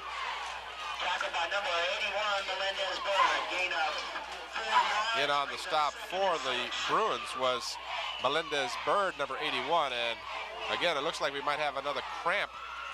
One of the players down on the ground has developed a cramp. I believe that's David Brown, so they're going to let someone who knows exactly what they're doing take care of that leg cramp. And that's Coach Mike Talon again out there taking care of it. But this young man has played defense and offense. He's been on the field all night long, so, you know, he's got to be tired. He's carried the ball and he's got a lot of yardage, like you said, as Coach Bill D went out to help him up. And we're getting a hand, should give this young man a nice hand here because he has been playing tremendous ball tonight. The Phoebus fans on the far side of the field, obviously, and rightfully so, give him a good hand. Isn't Mike Talon the basketball coach? Yes, we get to do some basketball games again this year. Mike Talon is the girls basketball coach at Phoebus, and he's got a tremendous record out there. His team is always in the top of the league, and Mike does a good job. He's also the head baseball coach. The young man does everything out there. He's a dean of boys. I can just give him all kinds of accolades here, but I don't know if he's going to pay me like you did. He doesn't have my money. Oh, that's it. Okay. There we see Dula from Bethel. I understand Mike Dula is the player who you're looking at from behind here. He's obviously not playing tonight. He was involved in the halftime homecoming ceremonies. Yeah, he was. Mike Dula was a starter, so he's injured, and that's why he's not playing. He's a defensive halfback for the Bruins. I'm sorry, Tim. Didn't mean to that's okay. cut you off. You're stepping into A.G. Womble's time here, and you know that's the man who writes the checks. So go get him, A.G. I think A.G., well, let's see. What is he going to do here? He's waving on the sideline. He's going to get some good-looking Man is no fool, I'm telling you. That guy knows who to go to, doesn't he? If he doesn't hurry, he won't have any time here. So let's go down to the sidelines now. And Mr. A.G. Wobble and company.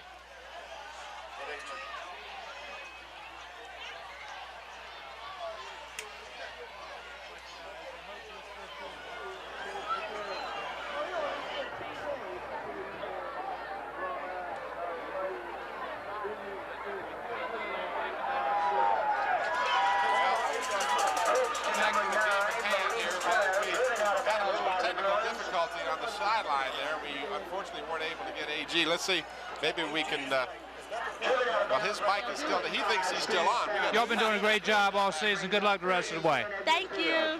Thank you. We got at the end of that, Tim.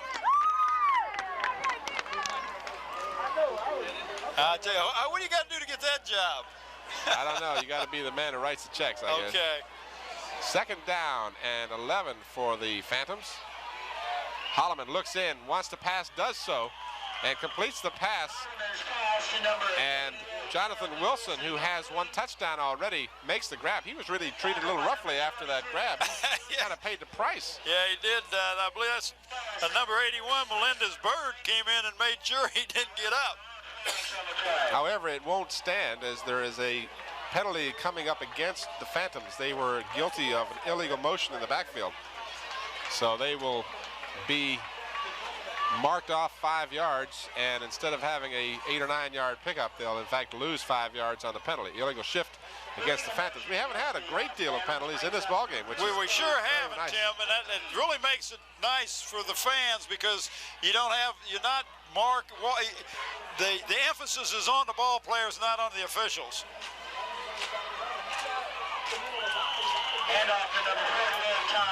Tom Bodie, the ball carrier, 5'11", 210-pound junior, carries the ball for the Phantoms, and he comes up hobbling as he apparently has injured his left leg, and he'll hobble off the field. So the Phantoms now, in what apparently will be a victory, are losing some key players to cramps here, and hopefully they're just nothing more serious than that. And that scares the coaches because sometimes the players ease up a little when they got this kind of a lead, and you don't want to ease up. You want to keep the intensity level up because when you ease up, you have a chance of an injury, and I know you got another little announcement for us. I'm warming up on this one here before I was going to let you keep talking while I rehearse this. You go ahead and read that. Read over that while I look at what's on happening here. See what happens there. It says, meet the athletes, cheerleaders, band, students, and fans of the Hamptons 4 high schools. Be sure and tune to Channel 29 this fall as we bring you the games into your home on delayed telecast. Remember, stay tuned to WHCS Channel 29. Channel 29 stays tuned to you. We have lots of football for you this week. Again, this game airing Monday and Wednesday at 9 p.m. and again Thursday morning at 9 a.m. And then the Hampton-Kecoughtan game airing Tuesday and Thursday at 9 p.m. and Friday morning at 9 a.m. Brought to you as a service of Channel 29 WHCS Hampton City Schools. This is only the second time tonight that the Phantoms have punted the ball, Tim. And J.P. Weichel gets it away. It's a low kick. It's fielded by none other than Boogie Wooden, and Wooden has a seam, and he is electrifying. There he goes. He's got one man to beat. He gets around him, and he tries to do a tightrope on the sidelines, but he just can't keep his feet. And now we've got a little extra contact downfield, and we'll have flags all over the place as some of the players now getting involved. Hopefully Kozlowski out there too. And Bill D is over there too. He's getting his team off there. I don't know what's went on. I didn't get to see it. Well, unfortunately, this may nullify a super return on the part of Boogie Wooden. We had, again, some tempers flare behind the play, and no one's hurt none the worse. With all that protection and padding, you're not going to hurt anybody. All they're doing really is jostling almost like sumo wrestlers. And yeah, they have all the only padding. thing that you worry about is somebody catch somebody from behind and hit him in the leg or something and give him a shot there. But I didn't see who started it, but I do know that it was 2 Bethel and 2 Phoebus, and they were going at it. Well, boys will be boys, as the saying goes. We are having as you see at the middle of your screen there, the officials are conferring to determine who's to blame, if anyone in particular, and how exactly the play will stand. Wooden, in spite of the extracurricular activity on the sideline, Kozlowski's having a team meeting. Now, he's pulling his team together here, and I think he wants to make sure that these boys just kind of get back into the groove of playing football. Wooden returned the ball to the 29 of Phoebus, and again sets up good field position for the Bruins with 10:49 to remain here in the 4th quarter. Well, he sure does, Tim, and he is very excited when he gets that ball. He looks like he sees that little opening, puts on the afterburners, and he's gone. And had he been able to stay in bounds, he would have gone all the way in for a touchdown. But I don't know what's going to happen from these flags. They may just be offsetting penalties, and the play will go as stand, because I believe it happened after the boogie went out of bounds anyway. It did appear to be occurring well behind the play, and hopefully no one was hurt. And let's just play ball and give the ball the situation where it is. I see the officials still conferring, and now the officials have indicated personal foul against Phoebus, personal foul against Bethel, and probably will be offsetting penalties, and the play will stand. So. Well, that's the only thing that you can't do. You can't nullify, because if you nullify that fine run, then you are penalizing Bethel. So I know both coaches do not want to see this thing get out of hand. There's a tremendous rivalry in all the Hampton schools when they play each other, whether it's Hampton, Bethel, Kecoughtan, or Phoebus, but you don't want to see this extracurricular thing going on, because that ruins what we're out here for, sportsmanship and playing football clean and good, the way the coaches teach you to and instruct you to play it. So it's a dead ball foul, as the officials have ruled no one at fault, and there's no penalty assessment. And it'll stand at the 29. Bethel now trailing 35-7. More than 10.5 minutes to go. There's, the conceivability that they can get back in this ball game with a score here. And now Phoebus is going to elect to call a timeout. The reason for which I'm not sure, but they have done so nonetheless. And you can see Coach Kozlowski running right out there to talk to the officials, really find out what's going on, I guess. But we see the Phoebus coach is walking over to the huddle, and there you can see Coach Koz in there talking and trying to extort his players to get a little more fire. I don't know how much more fire I don't know how you get any more fire than that, but what happens is a lot of times on a run back like that, you have some real hard hitting that is occurring because of the nature of the play. That's right. And someone gets a little upset because they were taken out roughly, and they'll try and retaliate, and that's when you hope cooler heads prevail, which obviously is the case.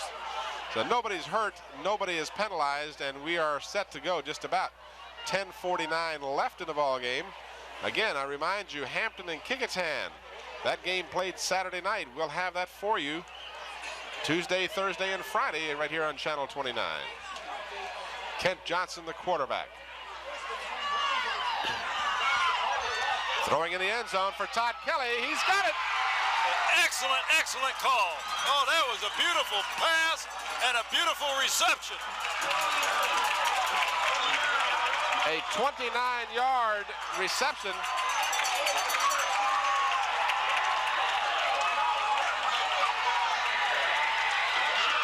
So just 7 scant seconds have gone off the clock, and the Bruins go 29 yards. Kent Johnson throwing a perfect pass in the end zone to Todd Kelly. Well, Todd Kelly did an excellent job of concentrating on the ball. He left his feet and caught the ball and was hit after he caught it and hung on to the ball, which that takes a lot of concentration. And the Bruins now going for 2. They have no reason not to, and they have got it.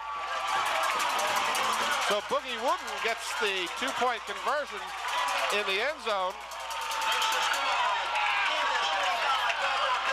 And the Bruins trail by 20 points. It goes back to that lateral. If you didn't have that, of course, if the frog had wings, as the saying goes, 20-point difference, you would have had 14 or 13-point difference. 13 point. Now we just got a flag thrown right there in front of the Bethel bench, and I'm not sure why.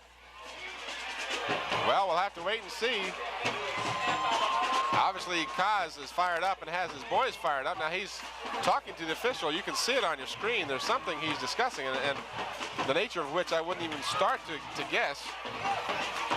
Oh, I don't know exactly what happened, but the trainer, Frank Brown, who was down there in the yellow shirt, was out on the field or something, and maybe that was which caused the penalty. The flag to be thrown, but he arguing maybe he was talking to a player who was injured or something, I don't know. But the flag was thrown right in front of the Bethel bench. Well, see, I told you not to say anything about the number of penalties that had been called. I've been doing this for too long. Well, Tim, let me tell you, that first half went exceptionally quick. The second half has taken about twice as long because of the penalties, but also because of the stopping and talking to the officials and trying to get things squared away. So I'm not exactly sure what the penalty was. Maybe Robinson will give us a call here. I'm still waiting for it to call, but it looks like it's a 10-yarder for some reason. Well, not really. They're unsportsmanlike. Okay, now they're indicating unsportsmanlike conduct against the Bruins, so they're going to mark it off, and that hurts because the Bruins were on a roll. 15 yards, and And that's just, unfortunately, I don't know what happened, so I won't speculate, but it's unfortunate for the Bruins that they have something like that occur. And this also changes your strategy, because normally you would look for an onside kick. You can't give it an onside kick down here because you give them the ball about the 35-yard line. So it looks like to me that the Bruins are going to have to kick the ball away and hope the defense can stop or take the ball away from the Phantoms and get the ball back real quick so they can score. And as you can see, they can score very, very quickly. You know, it would be interesting, and I don't know that we can do this, but I see AG down on the sidelines. If he could possibly determine for us, just out of curiosity, what that penalty was about. But nonetheless, the Bruins try the onside kick, and we'll have to wait and see. They have indicated that Phoebus has recovered. But I'd be curious, just out of curiosity, for no other reason than to find out what that 15-yard penalty, who said what or who did what, to justify that. You know, that just breaks your back. Number 1, John Ross is the young man that got that onside kick. But that surprised me, and I'm sure it did the coaching staff. They did not expect that. I did not in this field position, because now here you got the ball on the 38-yard line, and the score and the clock is in your favor. I guess you have to have a lot of faith in your defense. Holloman, and a flag goes down. Oh, my goodness. And don't you know the Bethel player is just beside himself. He inadvertently, James Smith just inadvertently reached for the quarterback and grabbed some face mask and a sea of yellow hankies. And he immediately let go of it because he knew he was wrong. You got to know that he didn't intentionally do that. He had Holloman trapped for a 7-yard loss, but that will go by the boards as they will mark off a penalty. You know, one of the things I really think is a good move in the NFL. They have gone to 2 basic penalties for face mask. They have inadvertent face mask, which is a 5-yard penalty. Right. And then they have flagrant face mask grabbing, which is 15. I think it's unfortunate. That would have been a 5-yarder from that point. Because the young man knew as soon as he let go of it, but he got caught. You know, there was no intent on his part to do anything of the kind to cause a penalty, but that's neither here nor there. He did grab the face mask, and of course, there's probably no more situation where a player can be vulnerable than to have the face mask. Looks like we have another conference of officials, and I'm not sure. I guess they're going to mark it from the point of the foul, which would not be a first down, and maybe they're saying, well, maybe it should be a foul. I don't know exactly what's going on. I wish we could get some word to AG, and maybe he could find out some of these calls and what's going on. But that would be, okay, that was a 7-yard loss. So they've given him the 7 plus 8. So what happened was it was 1st and 10. Now it's 1st and 2 because they've given him the 15-yard penalty from the point of infraction. You don't need AG. Well, I was talking about the other one, not this one. I didn't mean that derogatorily if you're listening, AG. No, we love you, AG. Is that AG there? Is he? No, that's now there's somebody he could interview, which would be really exceptional. How do you interview a bear? Very carefully, I guess. Well, nonetheless, it's 1st and 2 for Phoebus. Brown struggling for the first down. It would appear that he has gotten the first down. And now the officials again have to pry a couple of the opposing players apart. And a first down is registered for the Phantoms. So they've got it now at the 27, well, actually between the 27 and the 28 of Bethel, first down. And Tim, it just went under 10 minutes to play. So that penalty after the touchdown was extremely important when you consider the Bruins were on a roll. But now Phoebus at the Bethel 28. Rolling is Holloman, looking in the corner of the end zone. He's got it long enough, and it's a touchdown. Mike Artis on the receiving end of the pass. Well, you talk about taking the air out of your sails. That will do it. That will really hurt you. That puts him at 41, possibly 42 points. And Weichel has been kicking the ball out of the stands, out of the end zone, clear outside the stadium. He's been very accurate all night long. That was a super pass on the part of Jeff Holloman, the number 9th ranked quarterback in the district, not known for his passing, only averaging 30 yards, actually a little less than 30 yards per game passing. So Weichel gets the extra point try, and it's good. And now the lead is 41 to 15 in favor of Phoebus. So I need a mathematician here to keep up with the scoring here. Try 42, Tim. 42. See, I told you I need a mathematician. I got my calculator. You're right. Absolutely right. So it's 42 to 15. So Bethel comes back, scores a quick touchdown, and then Phoebus, the benefit of a couple of penalties, find themselves in the end zone on a real nice pass, 27-yard pass from Jeff Holloman to Mike Artis. So Artis comes up with a touchdown. Well, what happened on the defender that time is he started playing the quarterback and the ball and not the defender, and the defender went right on by him and made the catch. If he'd have played the defender and then watched his eyes, and when he looked up at the ball and then played the ball, and of course that you see the pros even mess up on that, but that was a tremendous pass from Holloman. And an excellent catch on Artis because he was running almost out of the end zone when he caught the ball. That's a tough play to defend in any event. Weichel will kick it away. They'll actually kick right to Boogie. Boogie at the 5, at the 25, looking for a hole, still on his feet, and now is taken down at the 27.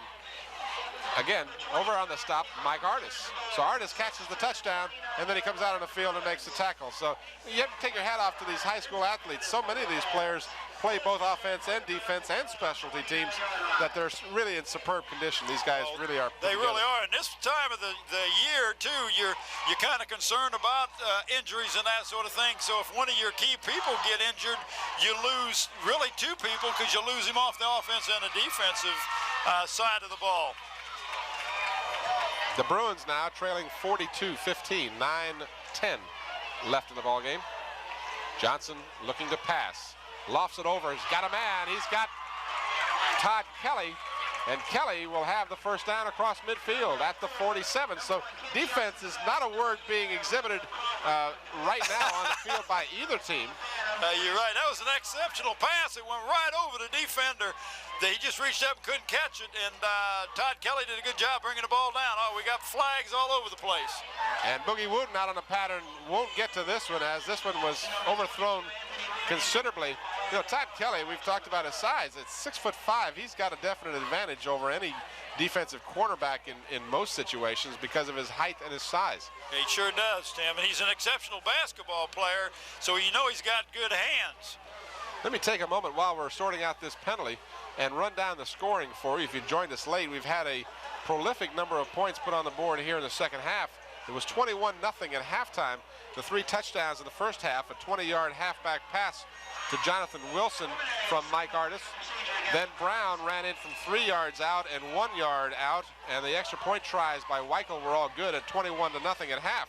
Then in the second half, Brown started the scoring off at 8:15 to make it 28-0 on his 3rd touchdown of the evening on a 40-yard scamper.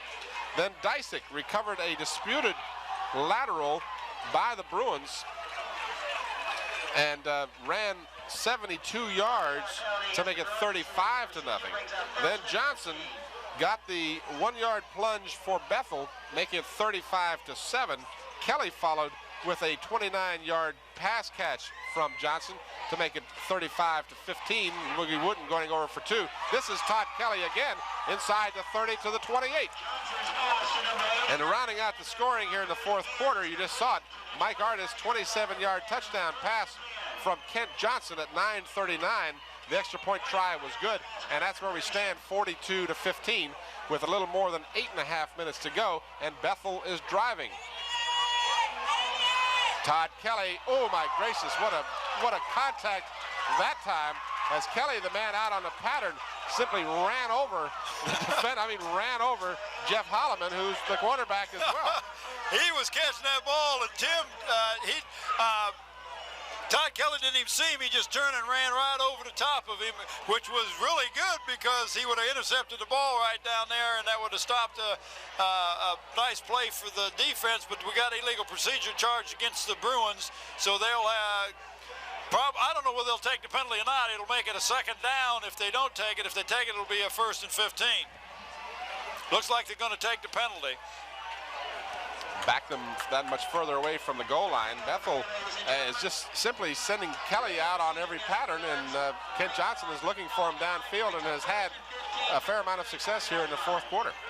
It's an interesting situation. The Bruin offense was absolutely absent for the first half. They were minus 13 yards in the first half.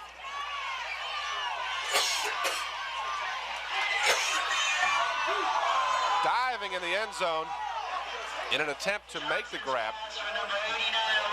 The intended receiver this time is Orlando Crawford, Tim.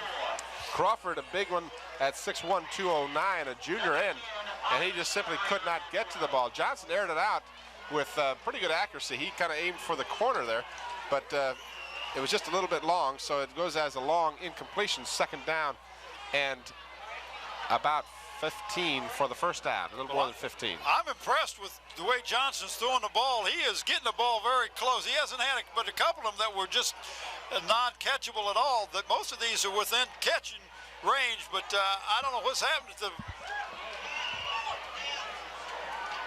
Again, everybody out.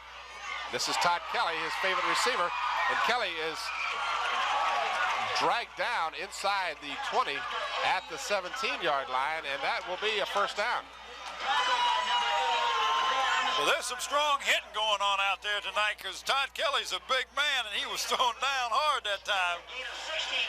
Reminds me of the old days of the rodeo. Looked like he was bulldogged out of bounds. He really was.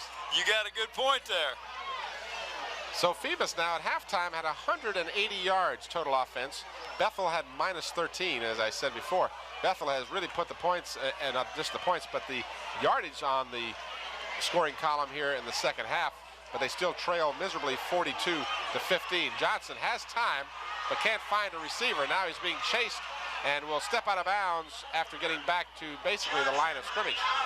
He had a man open in the end zone, Tim, but he could not get his shoulders turned to get any power on the ball. It's hard for a right-hander to throw the ball when you're running to the left like he was, and he wisely just took the ball out of bounds, stopped the clock.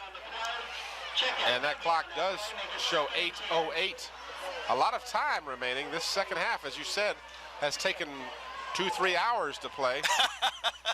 It seems like that anyway. In comparison to the first half. I don't know, did we get a shot on the sidelines? And we see the very attractive cheerleaders for Bethel. I wonder if we have a Bruin down here and a Bruinette, I think, or whatever you. Well, let me tell you who that little Bruinette is. The young man upstairs doing the announcing, Calvin Mansfield. That's his daughter, Ashley Mansfield, who was the little cub out there. All right, we've got a timeout on the field. The score 42 to 15. We'll be right back after this brief message.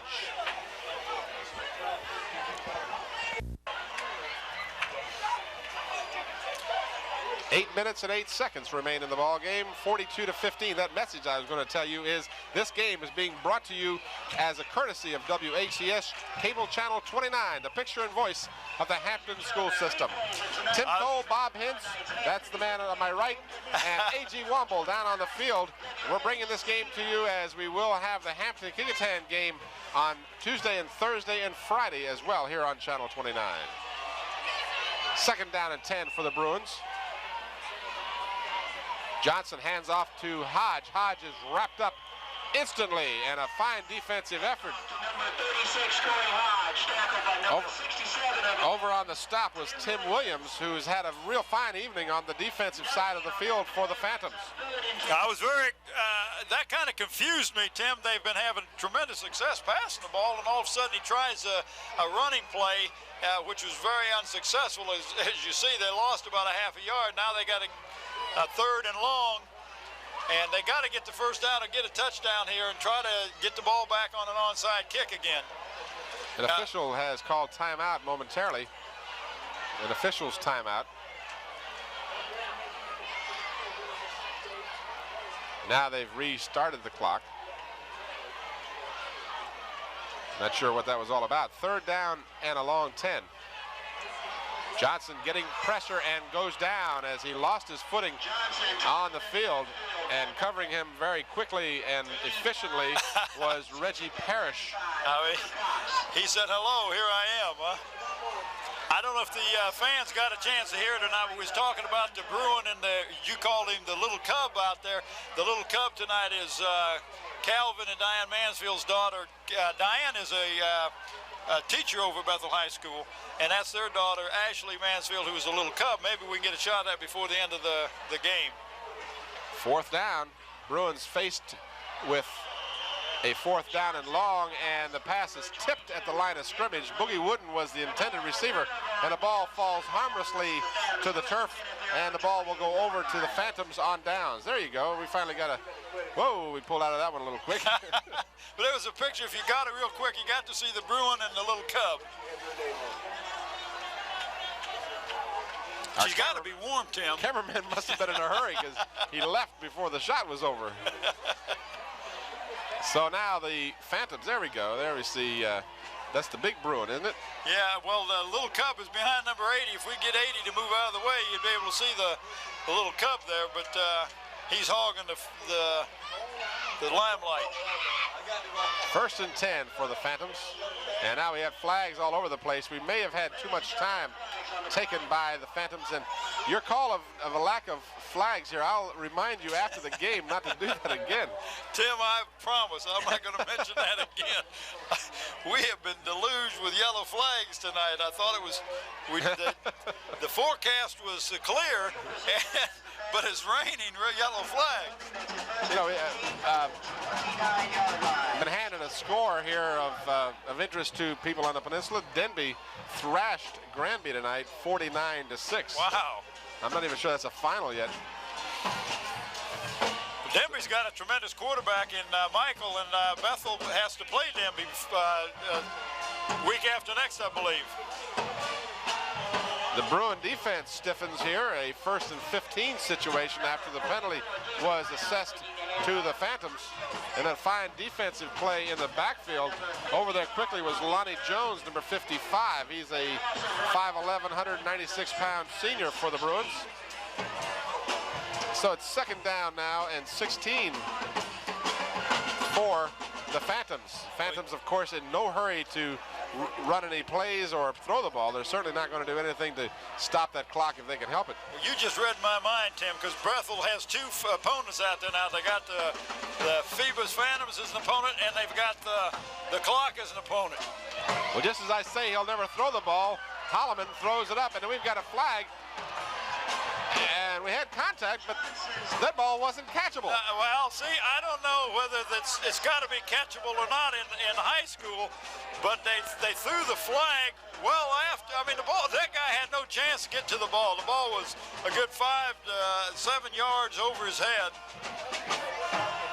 Well, they're going to charge Bethel with interference. I'm trying not to be an official of any nature tonight, but that call was ridiculous. That ball was long gone. I thought there was a rule that in order for there to be a penalty on an interference call, the ball had to be even reasonably close to being caught, and it wasn't.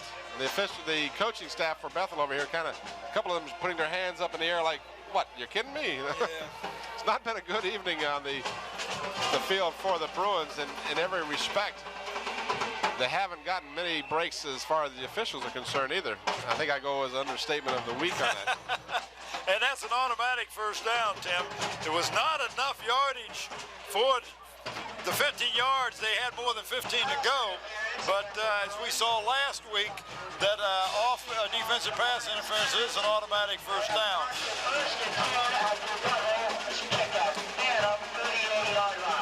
So they've marked the ball at the 37, and it's a 1st down for the Phantoms on the, you might say, a phantom interference call. I like that. And we've got whistles now. They're blowing the whistles a little more quickly than they might normally, as the game is pretty much decided with a little more than 5.5 minutes to go. We have some new numbers in the backfield for the Phantoms. Maurice Turner, number 9, the tailback, a freshman, gets a chance to carry the ball here. Jeff Holloman is still the quarterback, but he is joined by Maurice Turner, a freshman. So David Brown is out of the lineup, and after a well-deserved effort tonight, he had a tremendous evening with well over 100 yards, and he had 3 touchdowns to at least momentarily tie him for the scoring lead with Stefanko of Hampton. And we have that game tomorrow night, and a wish we could get to the fans before these games are over, but that's exciting football when the Hampton schools play each other. Hampton, Bethel, Kecoughtan, and Phoebus all have tremendous rivalries between all four of the Hampton schools. 4:44 remains in the ballgame. 42-15, mix-up in the backfield, as so many times happens when you've got some players who are strange to that particular situation. Holloman turned around and ran into the would-be ball carrier. I think that was again Turner, and that'll bring up a 4th down, 4th and 11. So Weichel will come on the field to kick for the Phantoms. And you got number 22, Boogie Wooten, back, and here's the exciting kick returner. Weichel takes his time and then gets the kick away. It's an end-over-end kick, fielded at the 34 by Wooten. He's looking for some blocking on the far side of the field, and he won't get it as he ends up with a net return of 1 yard. So Boogie having a good evening on as far as his efforts are concerned. Returning the ball, it just can't get much going if you've got those big Phoebus linemen downfield trying to go along laterally like that. You got to really have extra speed to get outside. You got to get 1 or 2 initial blocks to kind of spring you, so then you can kind of choose and pick and see what's going on. And Boogie just couldn't get that initial block that he needed to spring him. I'm sorry, go ahead. I was going to mention what you're talking. Looks like there's another player that is injured or something wrong with his leg out there. As the camera can zoom in on him, and it looks like there's something wrong with his foot. Maybe equipment problem. I don't see the coaches run out there, and there comes. Usually one of the coaches get out there real quick. Yeah, there comes Coach Bill D. Well, you see the Bethel sideline, some of the players having a good laugh, as they should. They are here for homecoming, but unfortunately the game hasn't turned out the way they had hoped it would. But, you know, you got to do the best you can, and if you put out a supreme effort and you still lose, well, at least you know you did your best. That's correct. So I can't, as of yet, make out who the player is. I can't pick up his number, but it seems to be an odd type of injury. He's bent over. It would look like at one time they grabbed the back of his leg, so evidently he's got something wrong with that one leg, Tim. That's the only thing I can figure out. Another one of the coaches, looks like Coach Mike Talon's coming out there to take a look at him. Mike is usually the one out there and help him. They're going to help him off, and that's Bodie, isn't it? Yeah. Tom Bodie. The fullback. Something's wrong with that left foot. Well, he's got a tape around that calf muscle on the left leg. There you can see it a little more clearly. And but it's kind of odd the way he's reacting to it. He's obviously in some discomfort, and he can't. I don't know whether he's got a cramp or what, but nonetheless, he's being helped off the field kind of awkwardly. Well, this is what you want to say. Get your 2 biggest linemen out there and say, here they come, and say, carry this young man off. But the coaches have grabbed him, and they're carrying him off. Obviously, he is in some sort of pain.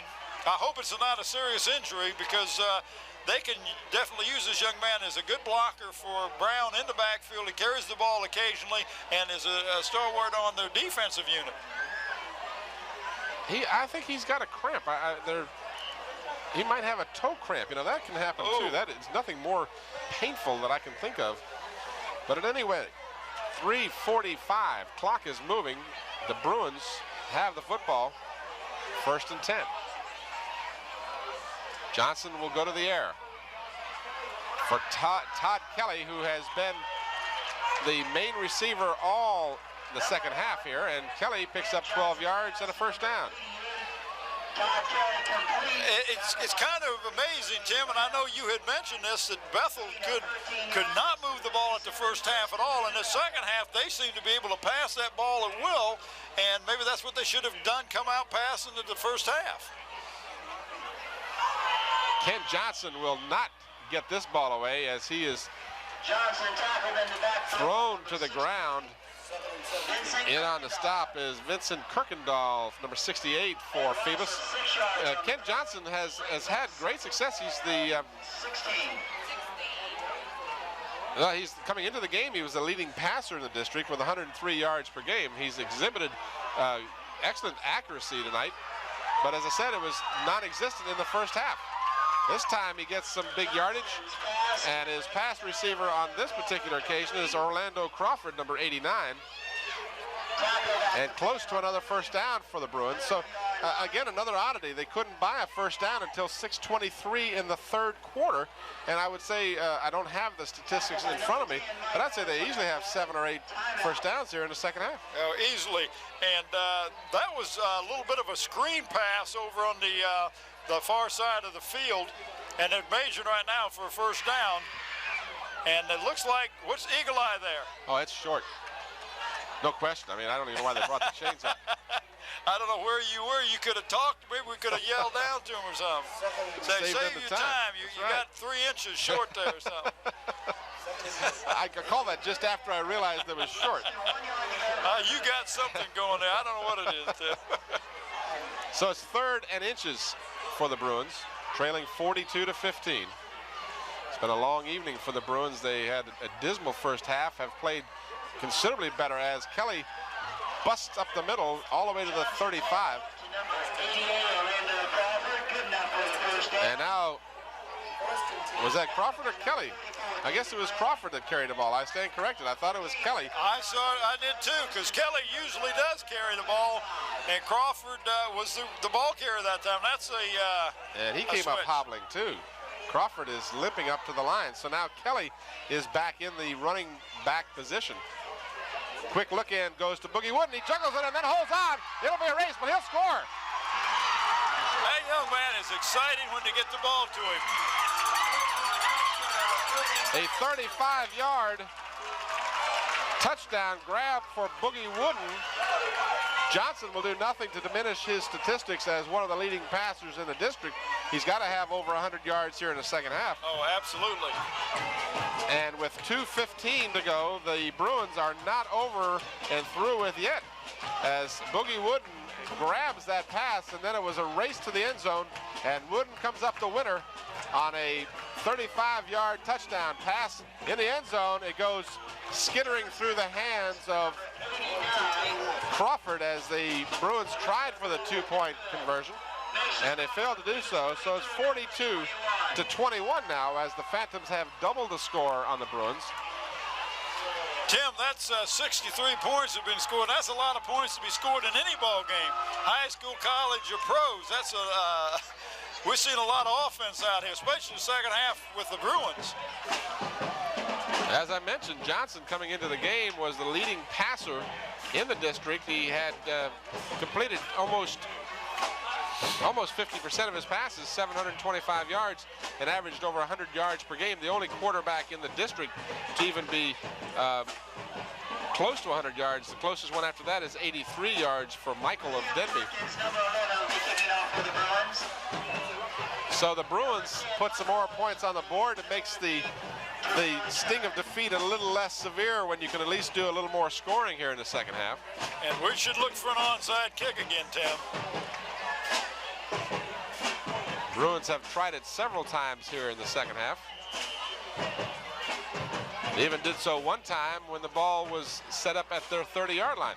And now someone other than the regular kickoff man boots the ball, but it's for naught as the Phoebus Phantoms were able to field it cleanly. It was kicked a little bit too hard. Yeah, you just want it to go 10 yards, and you want it to be kind of a swivel kick so it's not an easy bounce and it's hard to handle.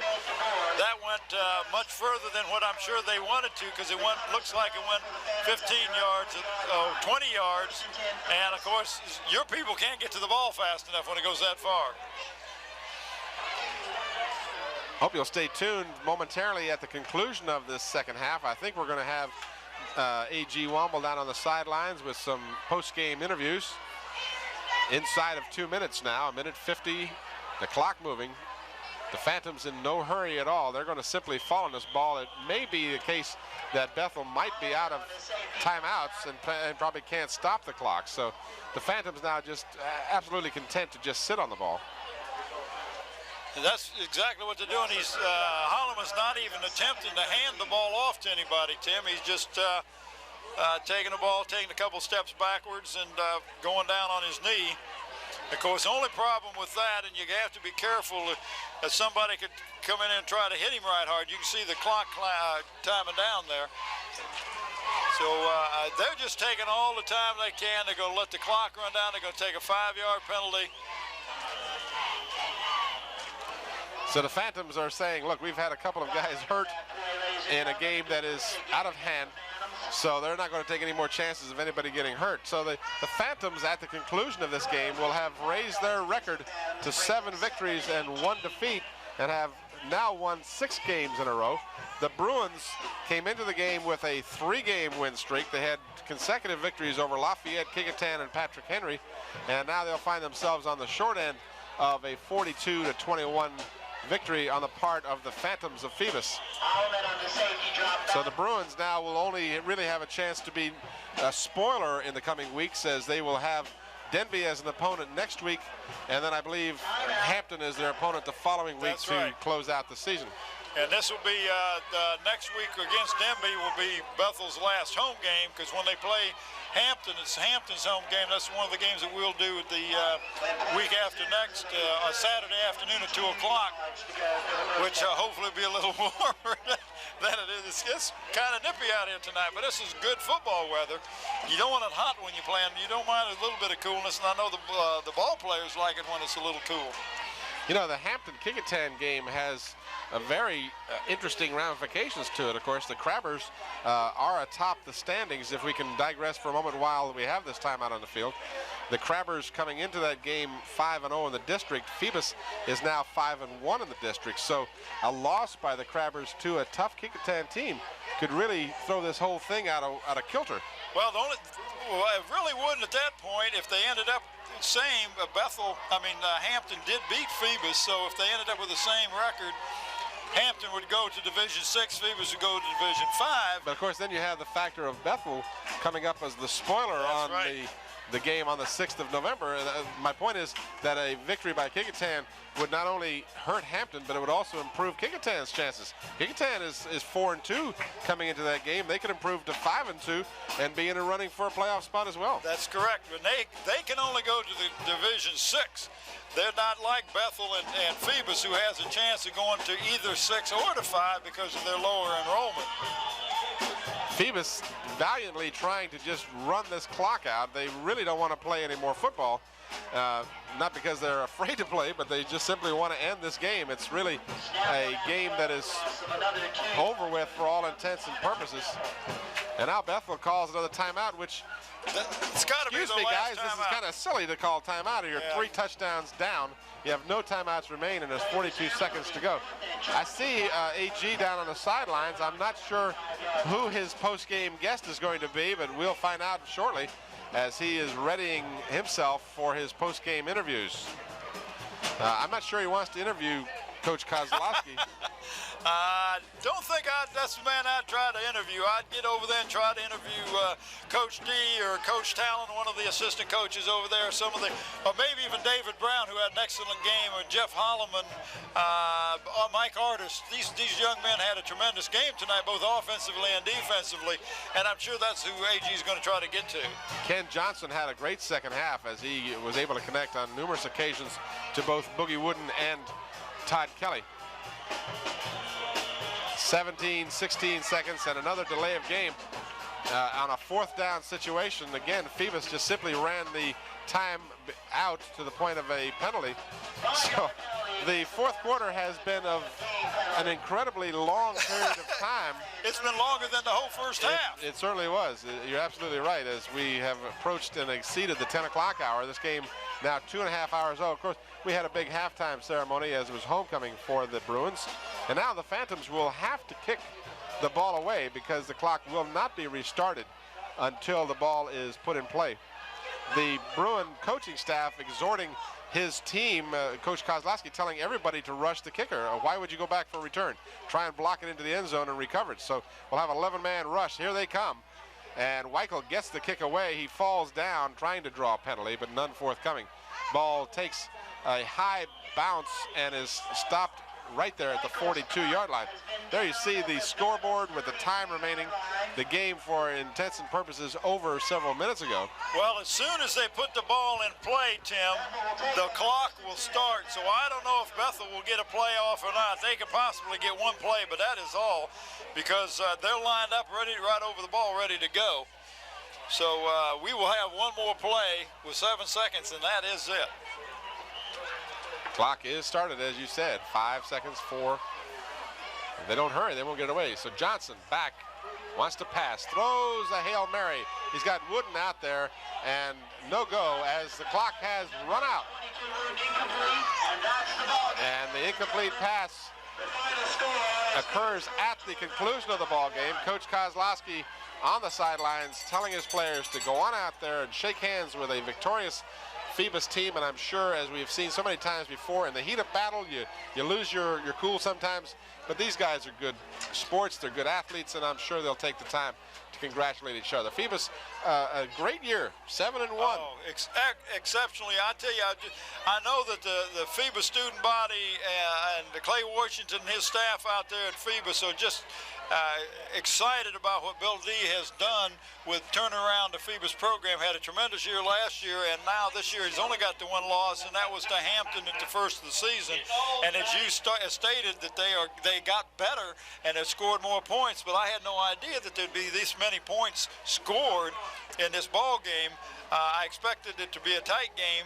And, of course, Phoebus just came out and dominated that first half and jumped off to that 21-0 lead, and it was very hard for the Bruins to come back. But, again, if you see, Bruins scored 21 points also, but they allowed Phoebus also to score 21 more points. So this is a good game from a spectator's standpoint if you want to see a lot of excitement and offensive prowess for both teams.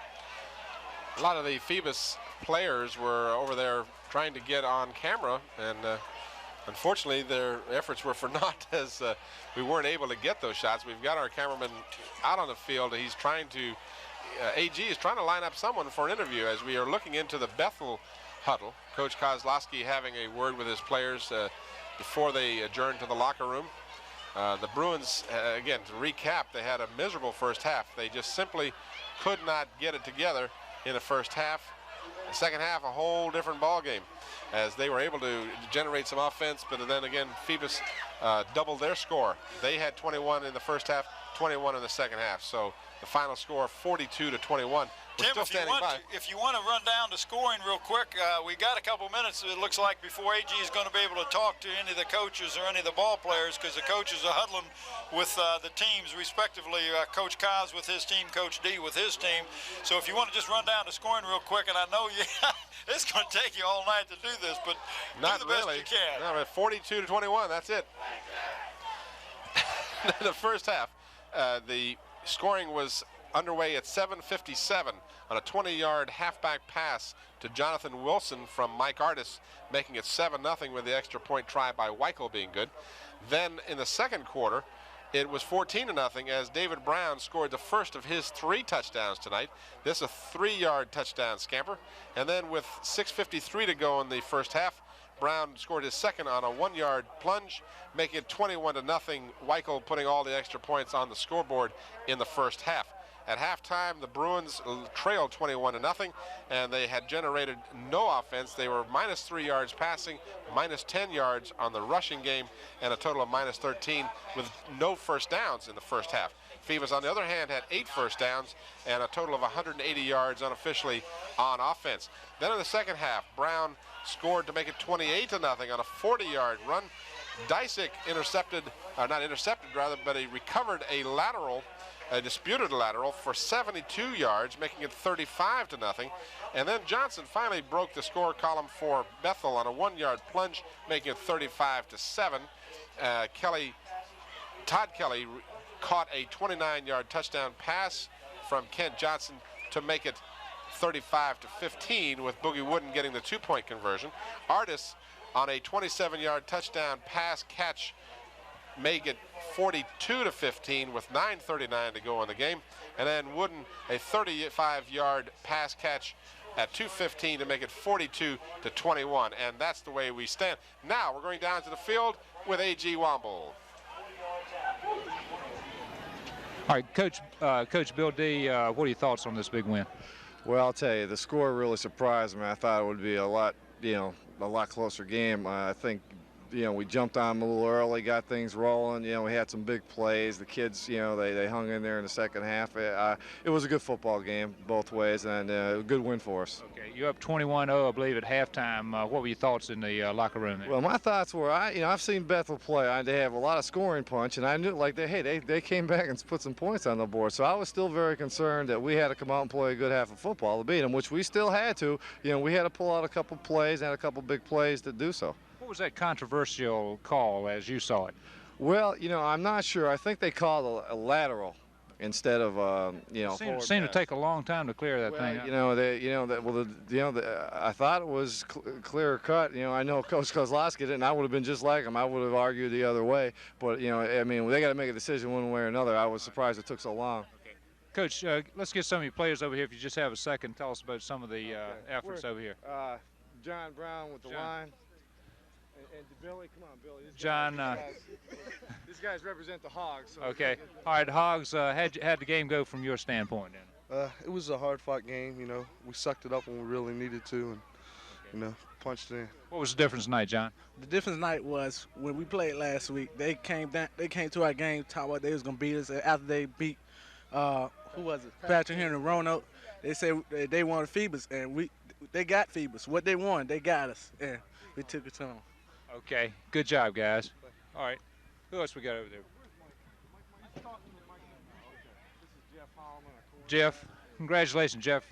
Great game, quarterback. And what are your thoughts on this big win? Well, we knew we had to be pumped up for this game. We knew they were going to be pumped up, so we just came out to play. What plays were working well for you tonight, Jeff? Well, the isolation of David, he's a great running back. And we ran that a few times. They went for that. If you get in trouble, go to David? Yes, sir. Okay, what else was working? The passing a couple times looked good. Yeah, Petey out there kept running David, and it fell for David, and Pugh was right open in the flats. Okay, good job, Jeff. These guys anchored the defense. All right, what we got? Booker Cox here. Booker. Okay, Booker, what are your thoughts on this big win? It was nice and everything, but still we got a long ways to go. Okay, who we got next week? Jerry Dyson. Okay, we got Jerry Dyson here. Okay, I know you might. Who we got next week, Jerry? Lafayette. Okay, what are we going to do to him? We're going to kill him. Okay, and who's this young man? Petey Whitfield. Petey, you had a touchdown tonight. Tell us a little bit about that play. No, I didn't get the touchdown. I set up. Well, I got. You set that long pass there. Tell us about that play.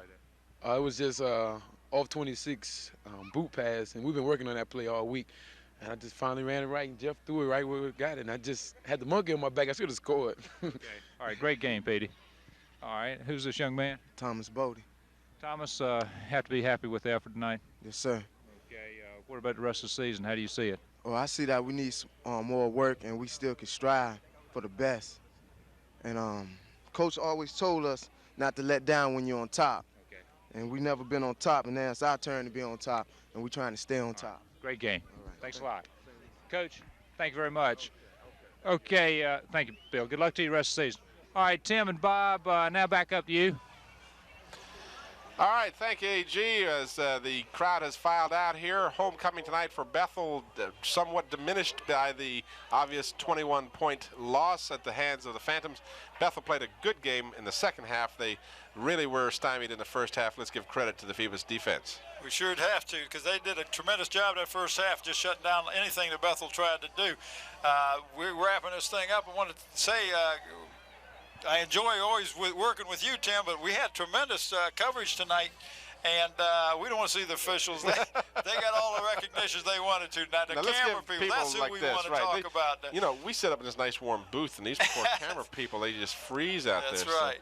But that camera they had in the sideline got some real good shots today. I really was impressed with that. The fans that watch us at home, I know some of them going to tape and keep it. They're going to see a good job. And, of course, we got Dr. Sam to thank for all this tremendous coverage we've got. Okay, that's going to wrap it up from Darling Stadium. Again, the final score, Phoebus 42, Bethel 21. Thank you for watching. Hope you'll join us next time for Group AAA High School Football. Good evening, everybody. Okay,